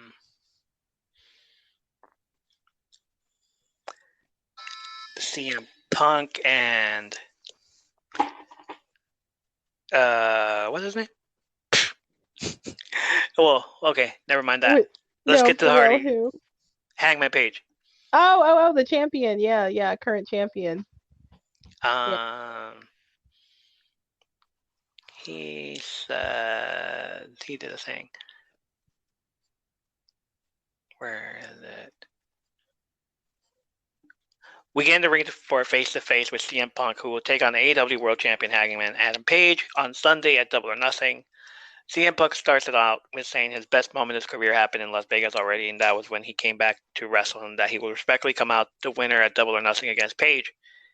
He keeps saying respectfully throughout the night, throughout this whole promo. We could be seeing a third summer of Punk. Hangman Page tells Punk there is nothing he can do to him that will take the championship from him. Punk tells Page there are others that want a shot at the championship as well, and to him this is just a title shot. It's nothing personal. Respectfully. Page tells him that a few weeks ago he told Punk he was going to embarrass him and humiliate him, but he didn't mean at Double or Nothing. He meant right now. Strap in. We're about to shoot for the stars again. It's an incoming Adam Page pipe bomb. Ooh. He starts out with saying how he dreamt of sitting on the entrance stage, cross-legged, and lighting up a pipe bomb so big to roll it his way. But the more he thought about it, he figured it's not worth it because he doesn't want to get in the back and get fired as soon as he reaches the curtain. That would be a CM Punk thing to do. It's not the right thing to do. Page tells Punk he doesn't know what it means to be world champion anymore since he's been gone, and he tries to explain it. Page brings up the tweet about Sasha and Naomi and tells him he talked a big game about workers' right. Yet he shows the opposite ever since he got to AEW. Adam Page at the last minute shows his passion like his career was on the line backstage and he was on the chopping block by telling Punk he loved his company, so at Double or Nothing, he will not be defending the AEW Championship. For the first time in his life, he will be defending AEW from CM Punk. The crowd erupts with cheers and his name chanting. Punk gets on the mic next and tells him he doesn't understand why he's so upset and why he's taking this so personal. Perfect heel CM Punk being so calm and cool about everything, but at the same time instigating and stirring the pot. He then tells Page that if he's still this upset by Sunday, he's going to have to do something about it then, right? Again, CM Punk says he respects Page for like the fourth time now. Like, I respect you. I respect you. This is respect. He then tells Page to remember that road he took to travel to get here was paved by Punk. The road he traveled to build AEW happened because he gave them the blueprint. He again tells Page he's going to shake his hand after the match. Better yet, shake his hand right now because all that anger is not aimed at Punk. It's aimed at himself. Page then finally punches Punk and sends him down, to which he just holds his jaw and smiles. Summer of Punk 3.0. Oh, yeah. Epic. Yeah. Very epic. This is probably the best storyline that Adam Page has had during his reign as champion. It is. It's like the whole thing with Adam Page and Adam Cole is like, all right, cool. I mean, I guess that was all right. But Adam Cole's like, Battle of the Atoms. But Cole was like, I'm gonna win. Yeah, yeah. You don't deserve that belt. I do, because I'm with them. But Page is all like, shut up. With CM Punk, it was like about backstage politics. It was about them, and it was just like, oh my god. The Adam Cole thing could have been more. I mean, there is the history with the Elite there. They could have played more on the whole, like, they like me, they don't like you. Right? thing, yeah, pretty much. Yeah, pretty much that one. And then get ready for the ultimate disrespect. The Hardy Boys music hits, and the crowd is jumping at their feet, ready to meet the Hardys, but it's not them. Is it the Young Bucks? It's not CM Punk dressed as Jeff either. It's the cosplayers, Matt and Nick Jackson. The Young Bucks dressed as them, complete with face paint, old 90s gear with the bell bottoms and the short shirts, and then the unthinkable happens. They point at the entrance stage, and out comes Gangrel. That happened? Yes. From what bottom pit of hell, I don't know, but he walks out with a cup of blood, drinks it, and spits it in the air. Yes. My gosh. They make their way to the ring, and we see the Mattitude Facts from Matt Hardy's V2 gimmick. Remember that version too? Oh, damn it. Okay, fine. If it's 2009 to 2009. It was probably 2008. It was probably 2008. Oh, wow. Then I actually, okay. SmackDown? Yeah, he was a heel. And it was around there. Okay, so I was every probably time reading manga. I'm sorry. Right. So every time Matt Hardy came out, he would have Mattitude Facts about himself. No. Yes, I do know these actually. Yeah, I do know that. So Matt Jackson was dressed as Matt Hardy, so he came out doing the V2 thing, and then the Mattitude Facts came out on the screen, and you're like, wow. But the thing that fucked me up was behind them. They're in the middle of the entrance stage, and right behind him is Brandon Cutler, the camera guy, walking out dressed with a thong showing. No. Oh, leave Lita alone. She's been through enough, okay? She just had her maybe retirement match against Becky Lynch, and it was awesome. She got her closure. She did. Y'all, I y'all leave had to, Lita alone. I had to pause it and laugh. It was too much. Oh my god. They came out to face John Cruz and Taylor Rust, who looked familiar. Wait a minute, they let the wrong person from Diamond Mine in here. Wow, Roderick Strong still can't get out of WWE. Everybody he knows is gone. Oh, Everybody from his Diamond Mine. Oh, goodness. it's just him and the Creed brothers hanging out, sharing a And, box of fiddle faddle or something. Who knows? wow. Young Bucks acted out of pocket in this match, acting like the old versions of their opponent, even doing the same moves as them, acting like they didn't want to hurt themselves. Before even the show started, they said, check out our bio, of course. It says, it said, what does it say? We're cosplaying as, we're Hardy Boys cosplayers. Check out Rampage. The crowd chant. And true to form, that is exactly what was They delivered. did. The crowd chanted, "You still got it," to Matt, who was acting like Matt Hardy, of course. Oh my gosh. Matt hits the twist of fate. Nick takes off his shirt and goes up the top rope for a swanton bomb and the pin. After their win, they're celebrating with Gangrel, but they decide to attack them afterwards. Brandon Cutler's purposely bending over, doing his best lead impersonation, and filming them trying to do the super kick, but the real Hardy's music hits and they come out. They do the twist of fate on the Bucks of Youth, but Cutler interferes. Gangrel kicks Cutler in the gut, and for old time's sake, we get to see that Gangrel DDT. Nice. Everyone is yelling delete. Even Gangrel is doing it. Matt Hardy does a twist of fate, and Jeff goes up for the swanton bomb. And really, that's all you need to know that happened on AEW, which was awesome. But the question remains, did Christian and Gangrel run into each other backstage? Wow, I forgot all about that. Oh, Right? man. Well, it was on Rampage. Yeah. True. He's a Dynamite guy, except for the premiere of Rampage. Oh, man. That would have been awesome to Right? see Christian and Gangrel back there. Like, hey, did you hear what's going on Raw with Judgment Day? Yeah, they're missing a vampire. Edge has gone and formed his own coven. Which, speaking of Edge, he posted the picture of Mustafa Ali today. Ah, yeah, that ain't gonna happen. I was like, all right, well, what if happened if we did this for you? Would you want to stay?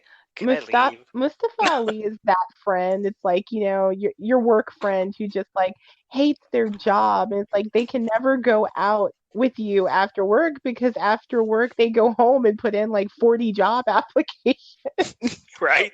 Because they hate where you work that much. Wow.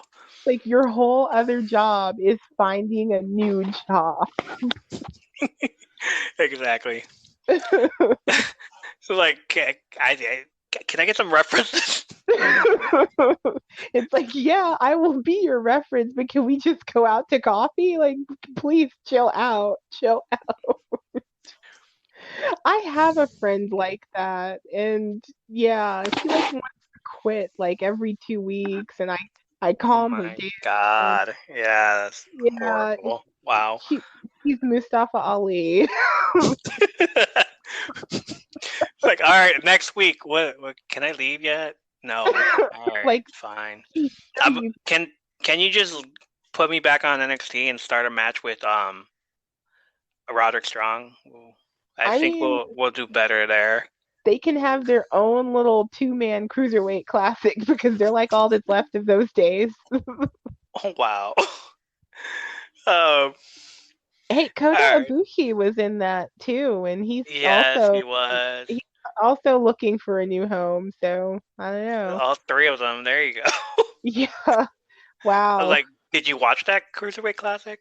I've seen clips actually, and I know it was like the forerunner to both 205 Live and NXT's Cruiserweight division, and it was good stuff. Good stuff. Yeah, I loved it. I hated the whatever it turned out to be 205 Live, but I loved that Cruiserweight Classic. And Yeah, from 205 start Live to really finish. became redundant when they decided to have the Cruiserweight Championship in NXT. Like they killed it before they killed it, you know? Yeah, they did. Hello, everybody out there. Please come and listen to The Frills Daily Show with your host, Frills Daily and Sean F. Smith. We talk about everything NFL. As we all know now, the NFL is 365 days a year, and we will cover all the news, hot topics, live action, scheduling, players, free agents, trades, everything. Please listen on Anchor, Spotify, Apple Podcast, iHeartRadio, and Google Podcast. You can also like, follow, and share, even comment on Facebook, Instagram, Twitter, or YouTube. Please give us a listen. The Frills Daily Show. Give your feedback, interact, come and have a drink with us. That is The Frills Daily Show.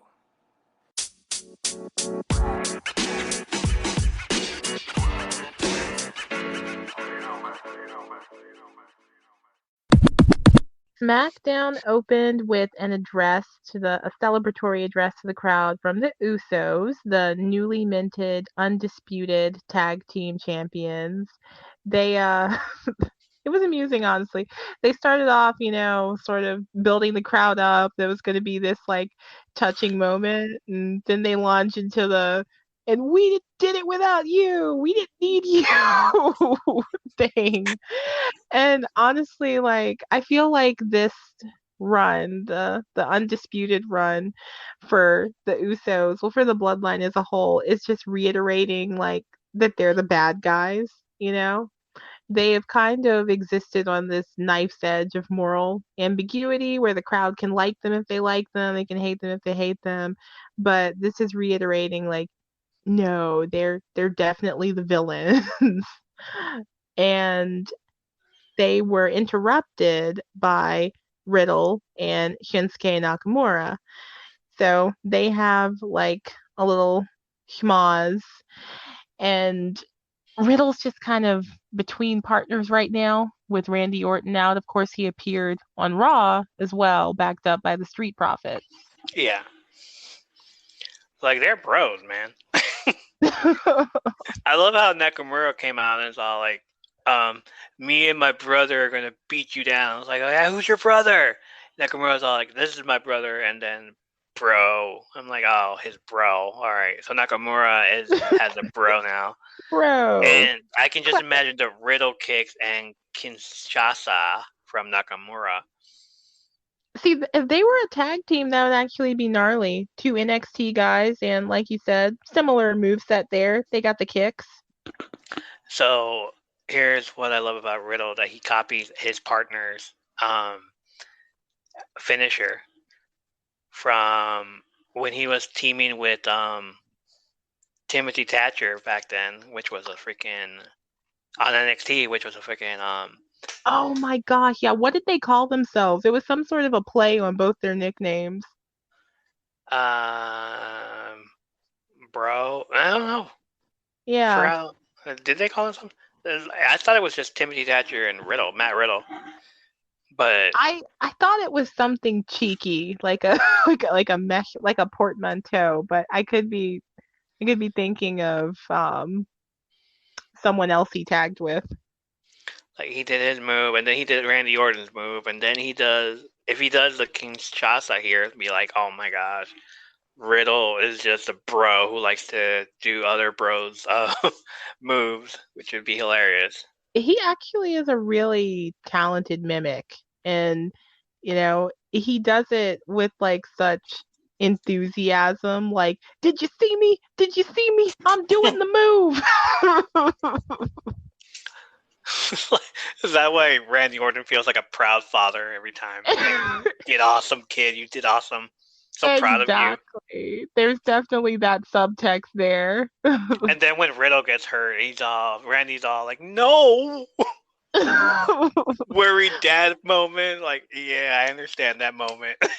Yeah, and they built to that, because I mean, like when this partnership first began, you had people like prowling the corridors. And like I remember Keith Lee, he had a scene like that where he was like, Riddle, don't you know Randy's gonna betray you? And there was a lot of suspense there, Was this gonna last? Is this just gonna end in some sort of tragic subterfuge? Yeah. I'm glad it lasted for as long as it could, though, which, Oh, I bloody so, hated it at first, but it grew on me. yeah, like, when it first happened, I'm just looking at Randy like, be nice, Randy. Be nice. Like, Well, I so you know what? loved Just do it. his heel run against Drew McIntyre. I mean, that was some great stuff. Even Steve Austin told him on Broken Skull Sessions that that was some of the best work of his career. And then you're going to take that great heel run and put him in a comic babyface team. I was like, okay, WWE. I see you. Yeah, but it grew on me. It did. Definitely. Go ahead. Next. All right. So next up, Raquel Rodriguez and Ronda Rousey. Raquel is having her second shot against Ronda for the SmackDown Women's title. And Shotzi Blackheart, well, no, it's Shotzi now, is not happy about it. She is backstage with Xia Li, Shayna Baszler, and Natalya. And she is stirring the pot, saying that they all deserve a shot at Ronda and the SmackDown Women's title far more than Raquel, Yeah. who has already had one. Um, Aaliyah responds by locking Shotzi in the locker room. The match between Ronda and Raquel devolves when Natalya and Shayna Baszler attack them both, which puts Ronda and Raquel on the defensive. They are fighting Shayna and Natalya off. As we go into commercial break, they're looking like a tag team. Like, okay, they get a team up here, and our question is soon answered. Yes, they do. It becomes an impromptu tag match. Ronda paired with Raquel against Shayna and Natalya. Raquel scores the win here with a pin on Shayna. Not easy to do. Comes out looking very strong here. What are your thoughts on how they are glowing Raquel Rodriguez up, making her look like a real contender for the SmackDown Women's Championship so soon after arriving from NXT? It's very soon. They changed the name of her move too, which I said earlier. Like somebody found out what it really meant, what Chingonan Bomb really meant. But they changed it to some context with that word, because that's something that she often refers to herself as, like on social media and when she was on NXT. Yeah, and when she was on NXT, it was fine. It was no problem because it was run by Triple H. Once they put her up on the main roster and all eyes were on her, it's like, oh, we gotta change that name. Nope, can't do that. Can't say that either. Last week they had a 3-second delay on that, and they bleeped part of it after. And then this week they renamed it to the Dehana Bomb. Mm-hmm. Pat McAfee's all like, the what? So that word is quite pejorative, I take it. Yes, it is. Which basically is chingona, which is fine, badass woman, but it's also chingar, which means fuck. So can't say that. Ah, interesting. And I love Raquel. Don't get me wrong, I love Raquel, but it's too early, and I need her as a heel. Yeah, I mean, she was such a great heel on NXT. I love that she's smiling, but I hate that she's smiling. Well, we know Vince McMahon likes him smiling. Okay, fine, whatever. Yeah, But I that's a hate. note I love that that he she's gives. smiling, but I hate that she's smiling. Yeah, that's a Um, note that he gives people often. Apparently, smile more. Yeah. yeah, smile more. The thing backstage with them, Shotzi telling Xylee, "You're undefeated on SmackDown. You shouldn't be taking this. Like, go out there and do something about it." Like, yeah, Xylee's like 2-0. Like Zaya Lee is awesome, and you know he's so underutilized. He really Yeah, yeah. And then she tells that Leah she has protector the. gimmick was really cool, but they didn't really do enough Oh, with it. hmm, yeah, that was horrible. It could have been really, really empowering, you know? Oh, the whole thing of her being in NXT just gives me like flashbacks of her just kicking Mercedes Martinez in the face and knocking her out. She tells Aaliyah she has the fastest pin in WWE, 3.17 seconds, and deserves an opportunity. She turns to Natalia and tells her she's a living legend and most wins in WWE history. If anything, she should be out there. She turns to Shayna Baszler, fucking annoyed. Like, what about me? What are you gonna say about me? What do you have to say? What's going on? I see you talking about all them girls, but what about me? Say the Mae Young tournament. Say the Mae Young tournament. And I'm just like, oh, she has a killing instinct, but Raquel has zero. I'm like, have you seen her on NXT though? No. Oh, okay. Even on NXT, like when they revamped the show and turned her babyface and she was like Cora Jade's mentor. I hate that. Yeah. I mean, I love that she joined up with Dakota at the very end, but still, I hated that too. Like she Yeah. hits you. She's the reason you're not the NXT Women's Champion. Damn it. Didn't he hit her with some sort of object? The golden shovel. The shovel! Yes, I was like, I wanted to say shovel, but then my mind was overriding it like, no, that's Yeah, ridiculous. It couldn't have been a shovel. She buried her. She buried her on the But yeah, October Halloween episode, whatever you want to call it. It was in oh yeah, October. Halloween Havoc. I'll never forget that. It is in my mind forever. It's like her like betraying her and hitting her with a kick, and then the next one is her costing her the title. It's like, oh, I'll never forget you for that. Oh my God. You know, that the betrayal scene with the kick, that was a real shock. It was. Compare that next to Seth Rollins betraying the Shield. Oh, you know what? I missed all of the Shield. Oh yeah. Yeah, I literally did. Like, wow. You know, I didn't watch WWE for like 10 years. Oh, you didn't watch that one? Okay. We're I gonna have to do a betrayal episode. All the top betrayals of all time. Okay. Yeah, that sounds like a great concept. Or yeah, I like Most that. definitely. Yeah, most definitely.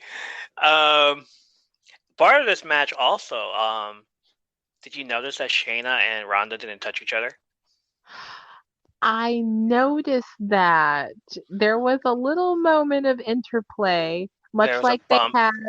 much like they had at the Royal Rumble, the Women's Royal Rumble, of course. But yeah, they don't go there, you know. I think they just like each other too much, you know. They Yeah. have history. They don't want to end up like Charlotte and the rest of the Four Horsewomen. That could be it. You know, maybe they don't want to mix those dynamics, you know, like who would want their friendship to end up like Charlotte Flair and Becky Lynch, right? If you can avoid that, please Yeah, do. don't want that to happen, of course. We miss Bailey around here. Oh, I miss Bailey. I like literally every day. I miss my role model. Yeah. Okay. Yeah. All Next match. right. Next match. Well, we have a segment recapping the enmity between Madcap Moss and Happy Corbin with Corbin destroying the Andre the Giant statue, and Moss's tweet stating that he will be back for payback. What do you make of Moss? Hope he doesn't come back too soon. Like, I mean, I want him to come back with a new gimmick, but I hope he doesn't come back too soon. We just got, man, that's like what? 3 months of them two fighting? I can't. It feels like 3 months, and before that it was 6 months of bad jokes, I'm sure. Yeah, 6 months of bad jokes. Hopefully he gets a new gimmick. Hopefully he gets new ring gear, because those suspenders are being used by Fight Club over there. Oh, the Peaky Blinders. Oh my goodness. All right, up next we have Los Lotharios facing Jinder and Shanky, and somehow this match became a battle for the affections of the ring announcer. Her name is Samantha, but her last name escapes me. Samantha Irvin. Samantha Irvin. Right. They sort of like take turns doing this like Bobby Brown dance in her direction, and Bobby Brown. Wow. they're like doing the little my prerogative. Oh, they were. Now I'm gonna have to rewatch that and like put my prerogative in the background. It's my prerogative. They were doing some 90s hip, oh, 90s hip dances over there. Yeah. Man, I get what the gimmick is supposed to be, but I don't know. I don't think they really know how they're putting Los Lotharios out there, how they're really making them look.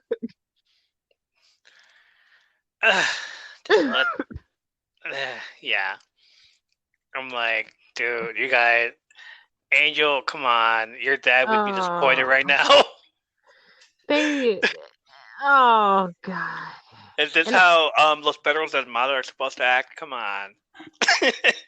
And that's something that always irks me about WWE, though. It's like they don't really respect the Lucha Libre tradition, It's like when they sign these people who come from that lineage, I just feel like it could be given more honor. I don't know. Maybe Angel and Humberto doesn't tell WWE what Chingona really meant. Hey, you guys are Mexican. We're Spanish, sir. Why didn't you tell us? Like, nobody asked. Hey. Why don't you go ask Charlotte? She's married to one. Hey.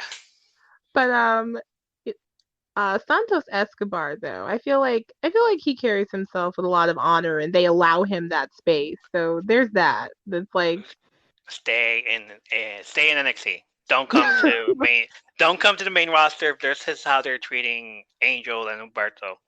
That argument could definitely be made. So yeah, there's the little dance off for Samantha Irvin's affections, and that's how that went. But I will say that Shanky is a joy. There's something about him. Shanky reminds me of how the Great Khali used to dance.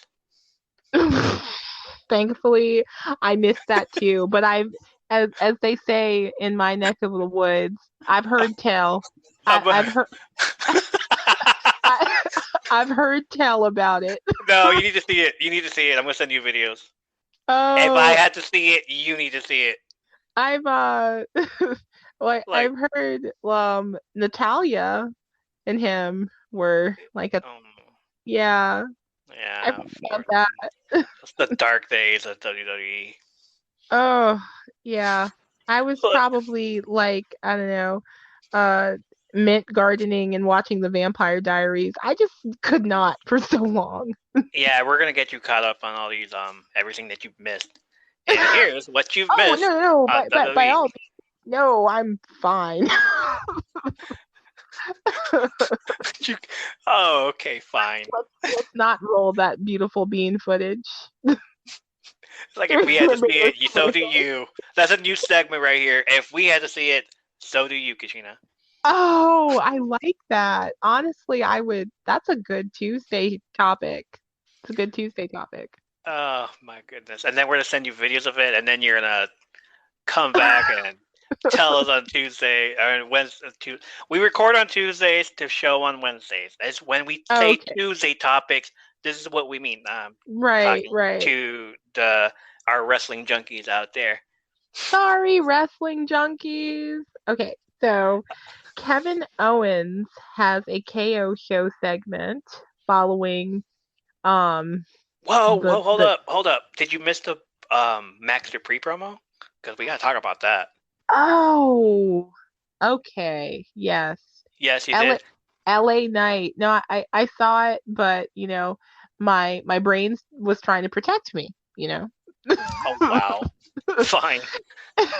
LA Knight, as he was once known, is now called Max Dupree, and he Well, is hey, no. Max Dupree. Okay? Ma- You gotta say it right. You gotta Max say it right. Max Dupree, There you go. Much better. and and he's a very ambitious modeling talent scout, and he's looking for fresh blood at on the SmackDown roster, and which is Uh, which is an interesting place to look for someone pretty, right? Um, in a wrestling promotion. Prince Um, Pretty got released a long time ago. So, well, if he heads nope. over to Raw, there's Cody Rhodes, right? That was Yeah, him as the most handsome person in WWE or something. sure, why not? Yeah, Uh, I've read about that. I, That was I, a I thing. actually I find him kind of undashing. That was it. Dashing Cody Rhodes. And the audience had to cover their faces. They couldn't look at him. It's like, yeah, he got hurt. Right, right. And he went off the deep end. He became undashing. His smoke and mirrors theme music became distorted, and everything about that gimmick was awesome. Basically, like even the theme music turned into something else. Like they had his smoke and mirrors theme music when he was dashing Cody Rhodes, and then he spoke in a very monotone voice because he is no longer dashing, so he is protected by this thing on his face, and he hated everybody that looked prettier than him, so he put a bag over their faces. But his theme music was like, we're just smoking mirror to smoking mirror. So yeah, it was the most awesome gimmick that he'd ever had, and then the It Stardust thing happens. yeah, yeah. there's there's a lot that I've missed, but since Oh entering my god, we're gonna get you through that one too. Okay. yeah, like since entering this line of work, I have had to research, and the things that I find are just yeah. All right. What years were you off of it so I can be like, okay, this is what you missed. 2009, I'm gonna say, to 2019. So I literally missed 10 years, and I gotta say I wasn't paying much attention like my last year or so, because it's senior year of high school. You've got a lot on your plate, and yeah, we would still like watch SmackDown every week, but I wasn't like super feeling it. And every once in a while, something from WWE would make the news, so I was kind of aware of it. Like Daniel Bryan's Yes movement. I remember seeing a segment about that on Inside Edition, and I was aware of Roman Reigns because I worked at Walmart. Full disclosure, like the whole time I was in college, so there was his posters and his action figures and everything. Okay, so 2009 to 2019. Um, Yeah. we could let me see what we can do here. Um, Oh God. if you guys are still listening, send us an email from undertheapron@gmail.com and write in and tell us what you think Kashina should watch.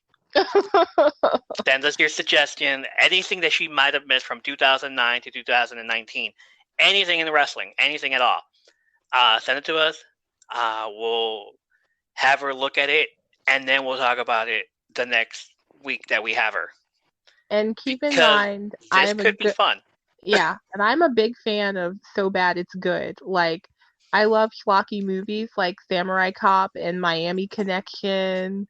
So anything from WWE that was ridiculous and silly and over the top, bring it on. You heard her. Anything that was ridiculous and over the top.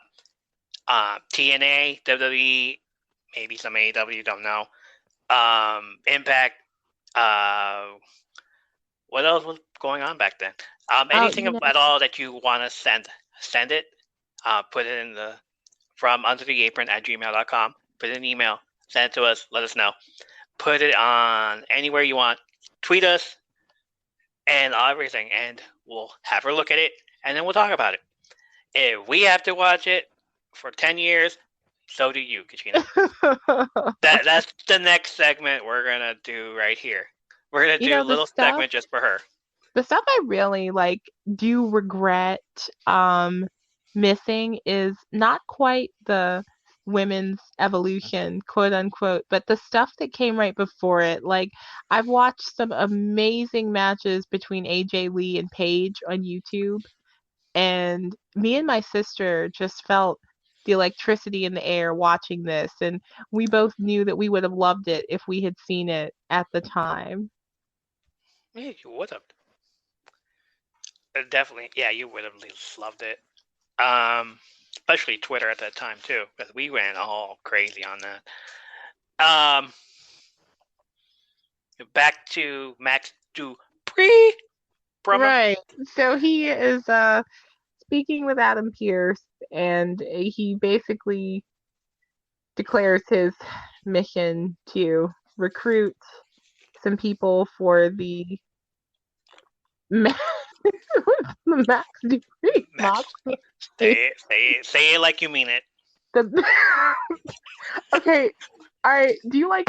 I mean, everyone has seen The Simpsons, but do you like The Simpsons? Yeah. Okay.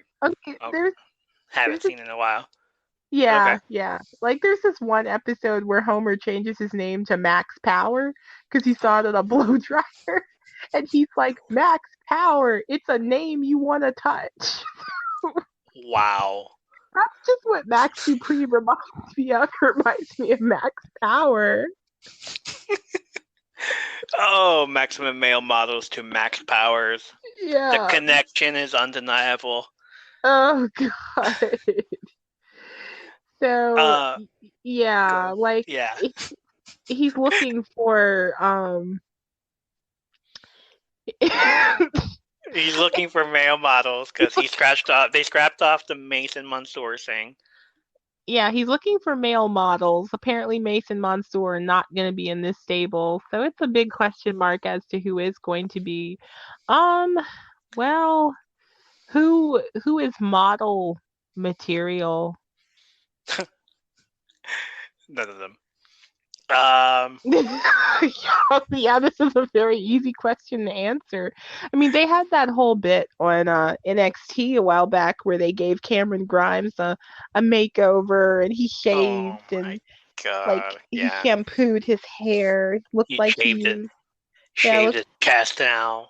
Yeah, it looks like he started using Pantene, like specifically Pantene.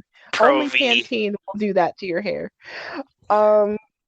So yeah, if they were going to move him to the main roster, not that I wish this on him because I like him, but I mean, I guess I could see him being a male model. Wow. If we're going to continue with the makeover gimmick, then the next progression would be for him to be a male model. Yeah. That'd be great. Let's go. Yeah. Pat says something hilarious. He ran into Max Dupree one night in LA. I picked up on that. Like clever, clever.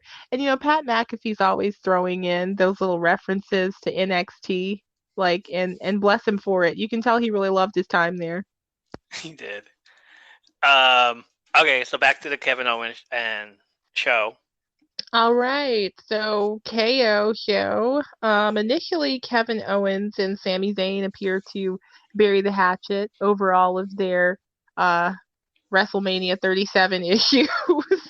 They hug it out, and Kevin Owens is clearly trying to enlist Sami Zayn in his quest to prove that Elias and Ezekiel are the same person. And he's like, "Yeah, Sami, I was so wrong about all of your conspiracy theories. Can you help me with mine?" Sami tells him no go because he's got a lot on his plate as a member of the Bloodline. Right. So, a lot on his plate. Yeah. He's also the locker room leader. Yeah. And he's the locker room leader of SmackDown. The elder statesman. What is it? He's the oldest guy on the roster, like the longest tenured guy on the roster. Yeah, he was making a big, as we say down here, a big to do about that. He's the new Undertaker, basically. Yeah, of course. So Kevin Owens, he's not having it. He calls him a moron for believing that he's sincerely in the Bloodline, and they have a little schoolyard bickering back and forth, and Kevin Owens is like, well, if the Bloodline have got your back, I'm gonna call them, and if you're really a member, surely they'll come out, and surely they don't. So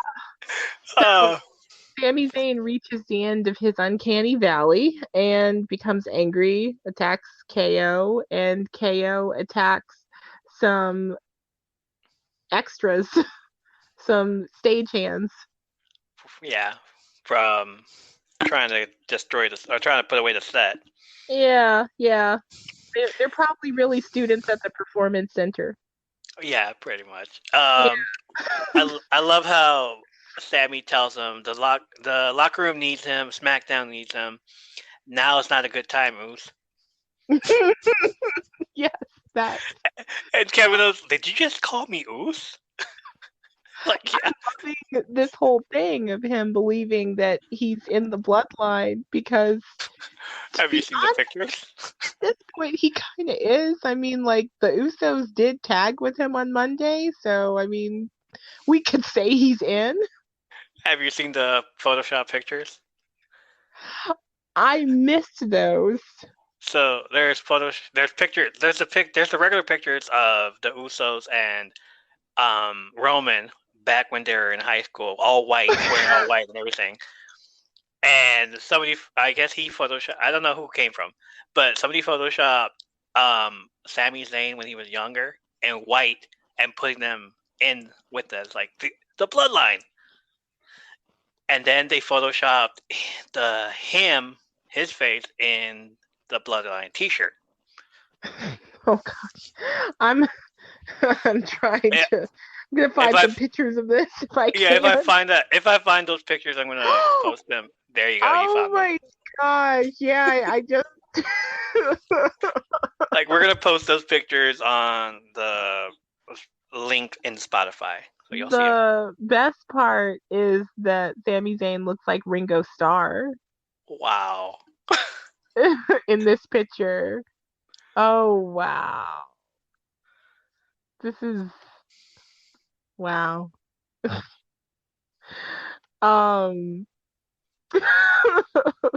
This is giving me life. Yeah, I found it. Cool. Okay. So yeah, I'm loving this whole thing. Like his gimmick never really ends, and it's so amorphous. It's constantly transforming. And this particular phase of him thinking that he's in the Bloodline, it's It's so clever. It's so cheeky. Like it just occurred to him one day. It's like, well, I mean, if they're the biggest act in town, I guess I should join them, shouldn't I? Yeah, it's funny. Uh, It verges on cynicism almost. You're like, oh, is that what we're doing this year? The bloodline? Okay, then let's say I'm in the bloodline. look, um, hey, creative guys, I have an idea. He's almost mocking them openly and yet allowed to do it because he's Sami Zayn and everyone expects the zaniness.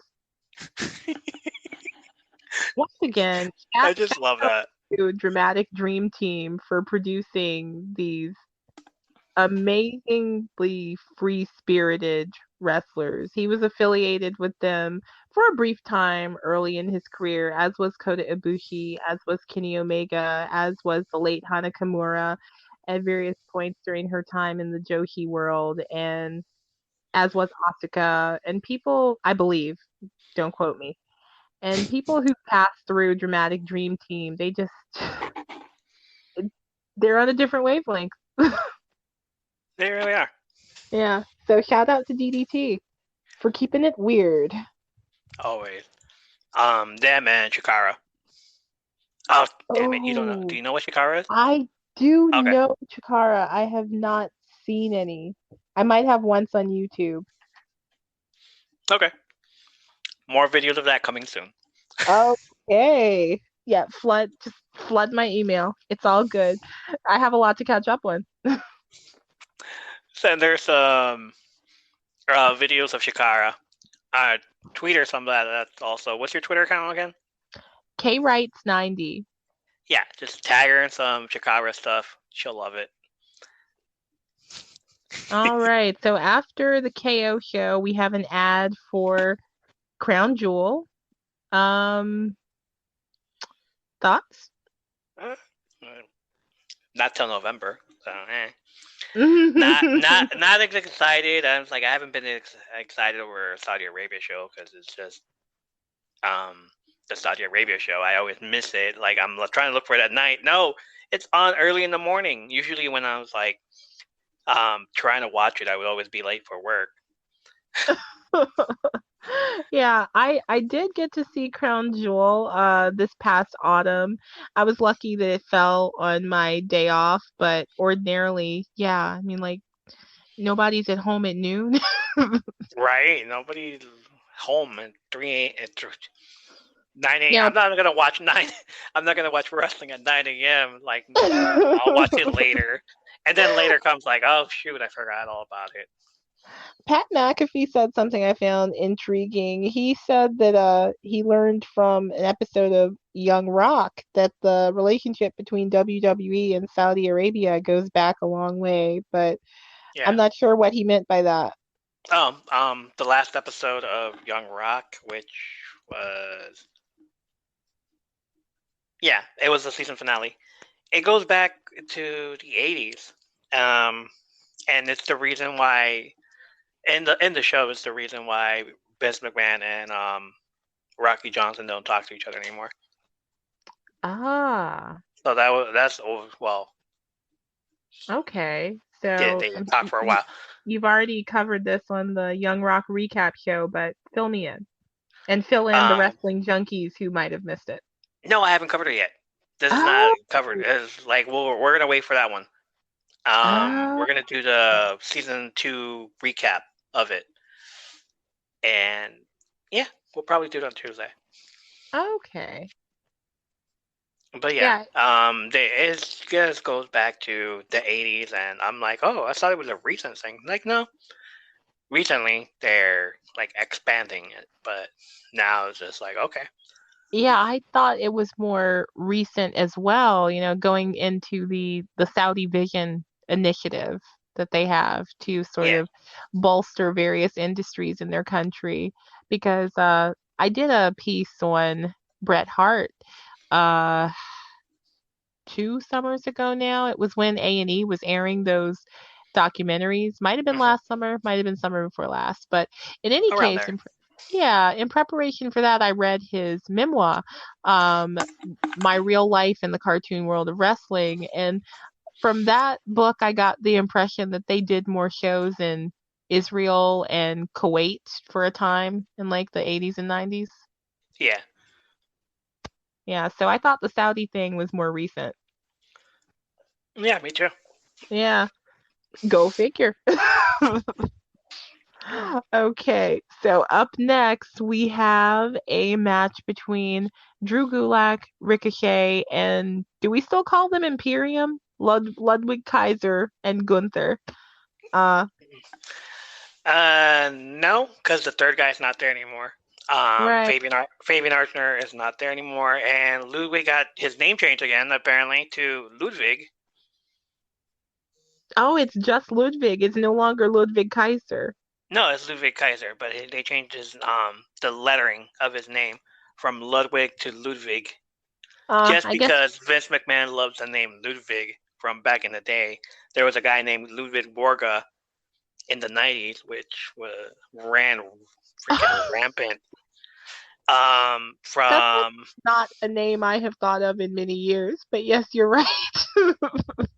Yeah, I can never forget that name. He's the reason the Tatanka lost its winning streak, and then this guy shatters his ankle and then decides, "No, I'm gonna give it up. Sorry, guys, bye." Like, what, dude? We just gave you the push of Tatanka's winning streak, and you're My gonna bail? sister works with Tatanka's niece, I believe. Wow, this is awesome. Yeah, he was like, "Oh yeah, my coworker, yeah, her uncle was a wrestler. Have you ever heard of Tatanka?" And I'm like, "Have I ever heard of Yes, yes I have, sweetie. Yes, I have." Yeah, we covered that here also. It's like he should have been one of those top 10. He was one of our top 10 non-champions. Geez, I can't even talk today. He was one of our top 10 top non-champions of all time. Like Oh, he's nice. in the top 10 also. Like mine. Well, mine actually. And I honestly hope that like this wasn't like a clout chaser lie. People say things, but this is what I was told. Oh You know, wow. this is Yeah, like maybe he doesn't even have a niece, and this is hearsay. he could maybe. Wouldn't I that don't be know. a kicker?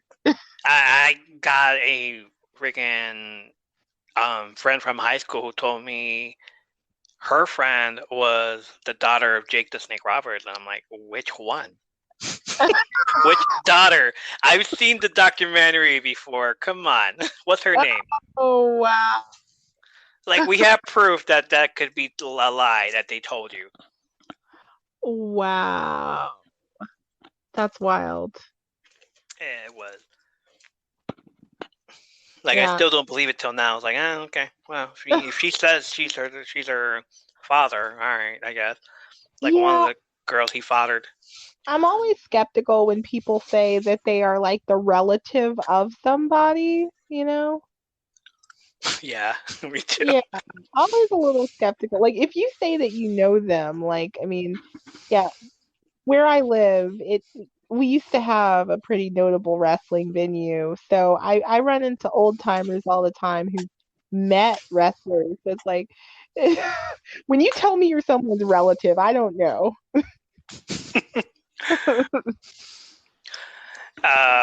Yeah, like whatever. All right, no problem. Yeah, exactly. But anyway, We're gonna do like they did in Young Rock, and like when Dwayne told everybody that Rocky Johnson's his father. Um, there was a kid that was bullying him. It's like, I have prove it. What? Prove he's your dad. Here's a picture of me and him. It's like that could be any picture. That could be you. He could have signed it to you. He could have signed it. Hey, son. Like my, all that stuff. Prove it again. He brings his tag team championship, and he's all like, "I have it too." See, and like, maybe you stole it. oh God. It was a whole storyline where this kid was bullying him, telling him it's like it's fake news. Nah, he's not your Oh dad. wow. And it was the Okay. whole basis of the entire season. And I'm just like, really? That's all it took?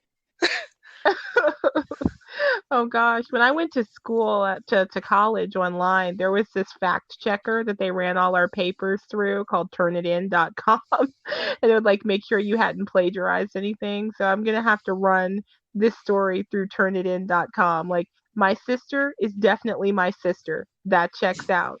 He Oh my definitely god. works with a girl who definitely told her that he was Tatanka's niece, but the world may never know.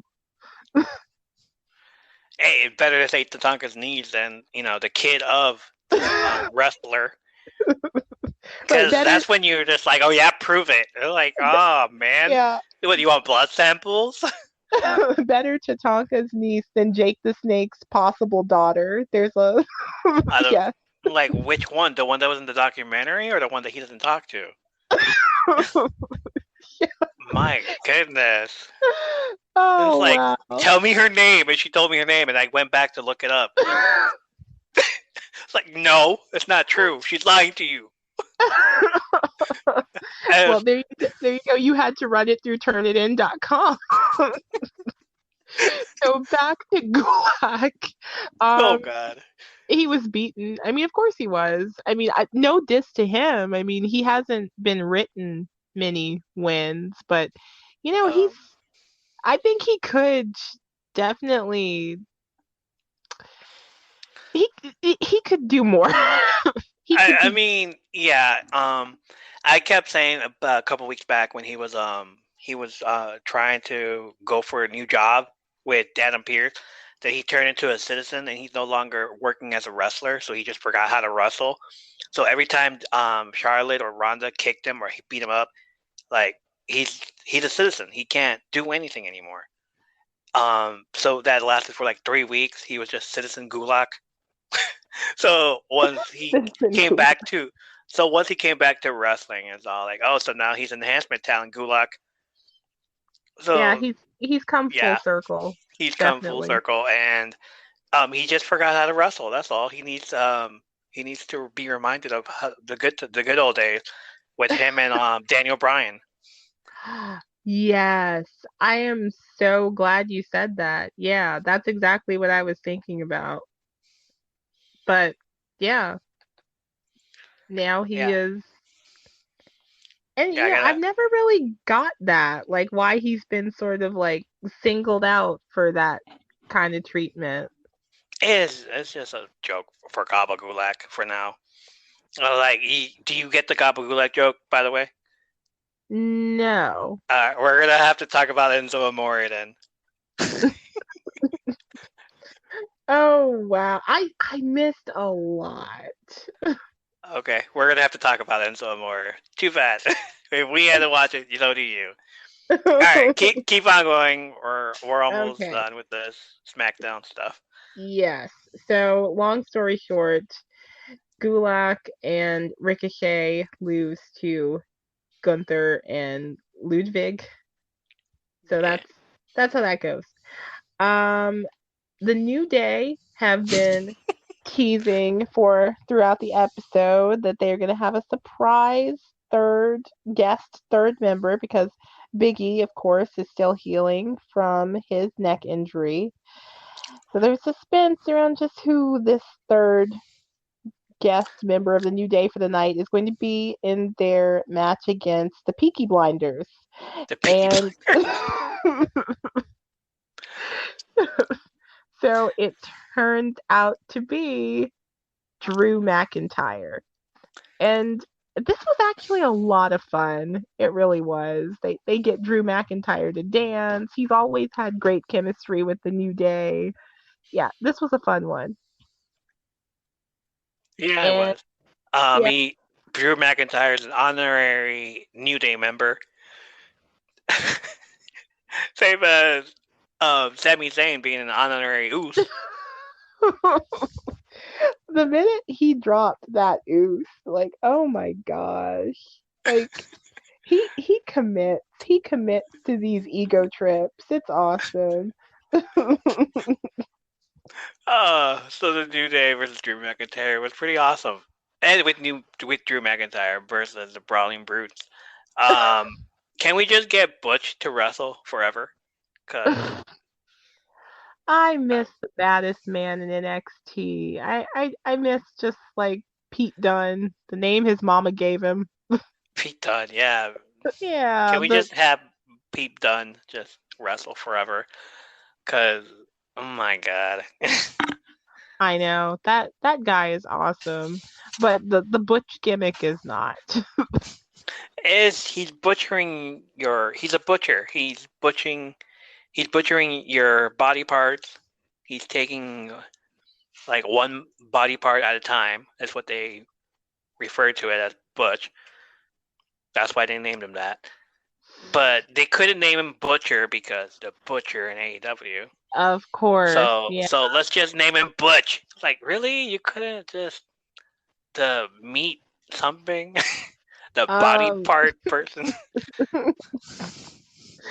Then just I don't know, like the sum of Fight Night is what I take issue with. The parts of it are great. Love Sheamus, love Ridge Holland, love Pete Dunne, but yeah, those Peaky Blinders get-ups are not formidable. Oh my god. Like, what do you think of the match, though? the match was great. The match was great, and like, again, I love the chemistry between Drew McIntyre and the New Day, and I love how Drew McIntyre commits to the scenario, be it silly, be it serious. He does a lot of ambassador work for WWE. Like, my family was watching the Global Citizen concert this summer, and he even popped up there. Like, okay. Drew McIntyre is at Global Citizen. That's cool. That's cool.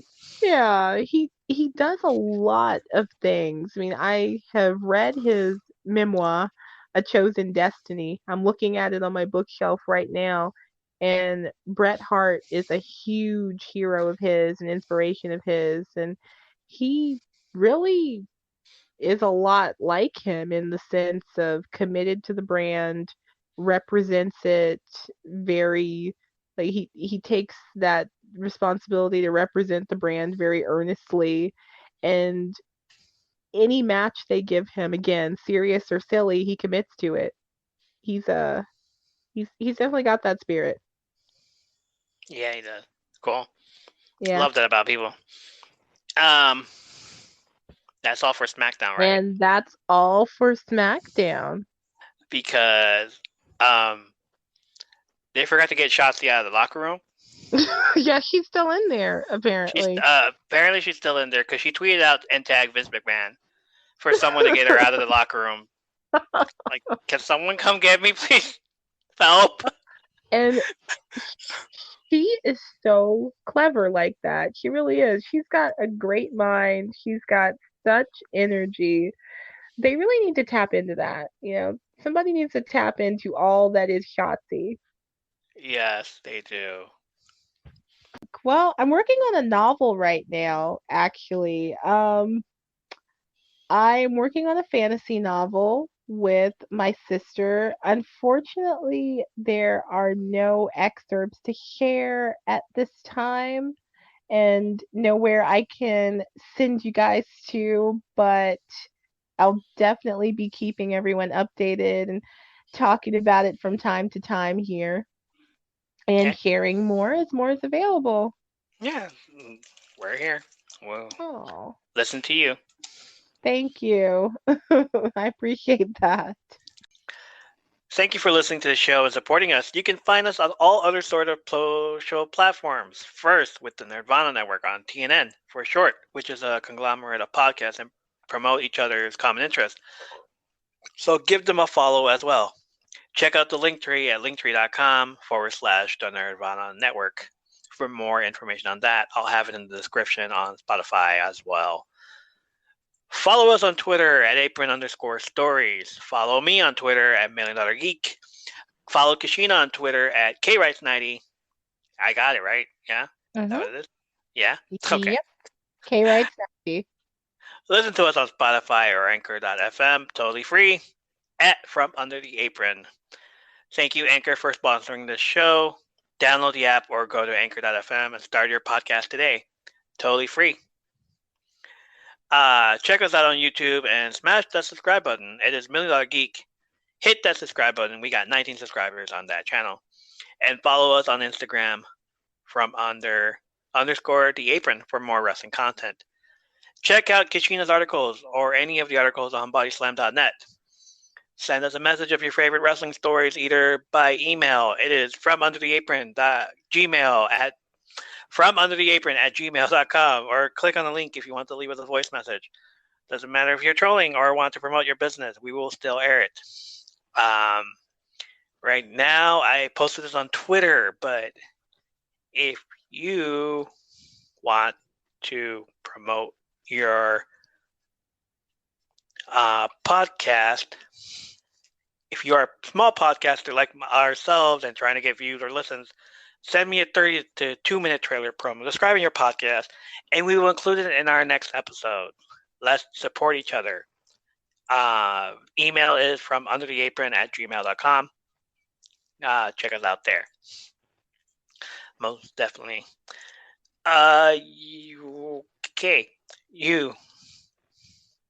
The next link, if you want to support our podcast, we will never charge you for episodes, even if they're too good. You have a right to hear us. But if you want to support us, our cause, and send us money so we can buy better equipment, better microphones, us being able to watch AEW on pay-per-view. That's a thing. Go ahead and click that second link. It will ask you if you want to donate money once a month. Charges range from 99 cents to $4.99 to $9.99. Once we figure out what to do with those three and learn how to make shirts or bumper stickers, you guys already know what's going to happen. Bumper stickers for everybody that, all of us, all of you guys, everybody that supports us. After that, scroll down some more, and it's the Q&A. This week's question is, who are your top 10 favorite female wrestlers of all time? That's our question of the week. That's our question of the week. Behalf of myself, Michael, and Kashina, tune in next week and find out what kind of stories are hiding in sweat as we broadcast from Under the Apron. See you guys later. Have a good time. Bye, everybody.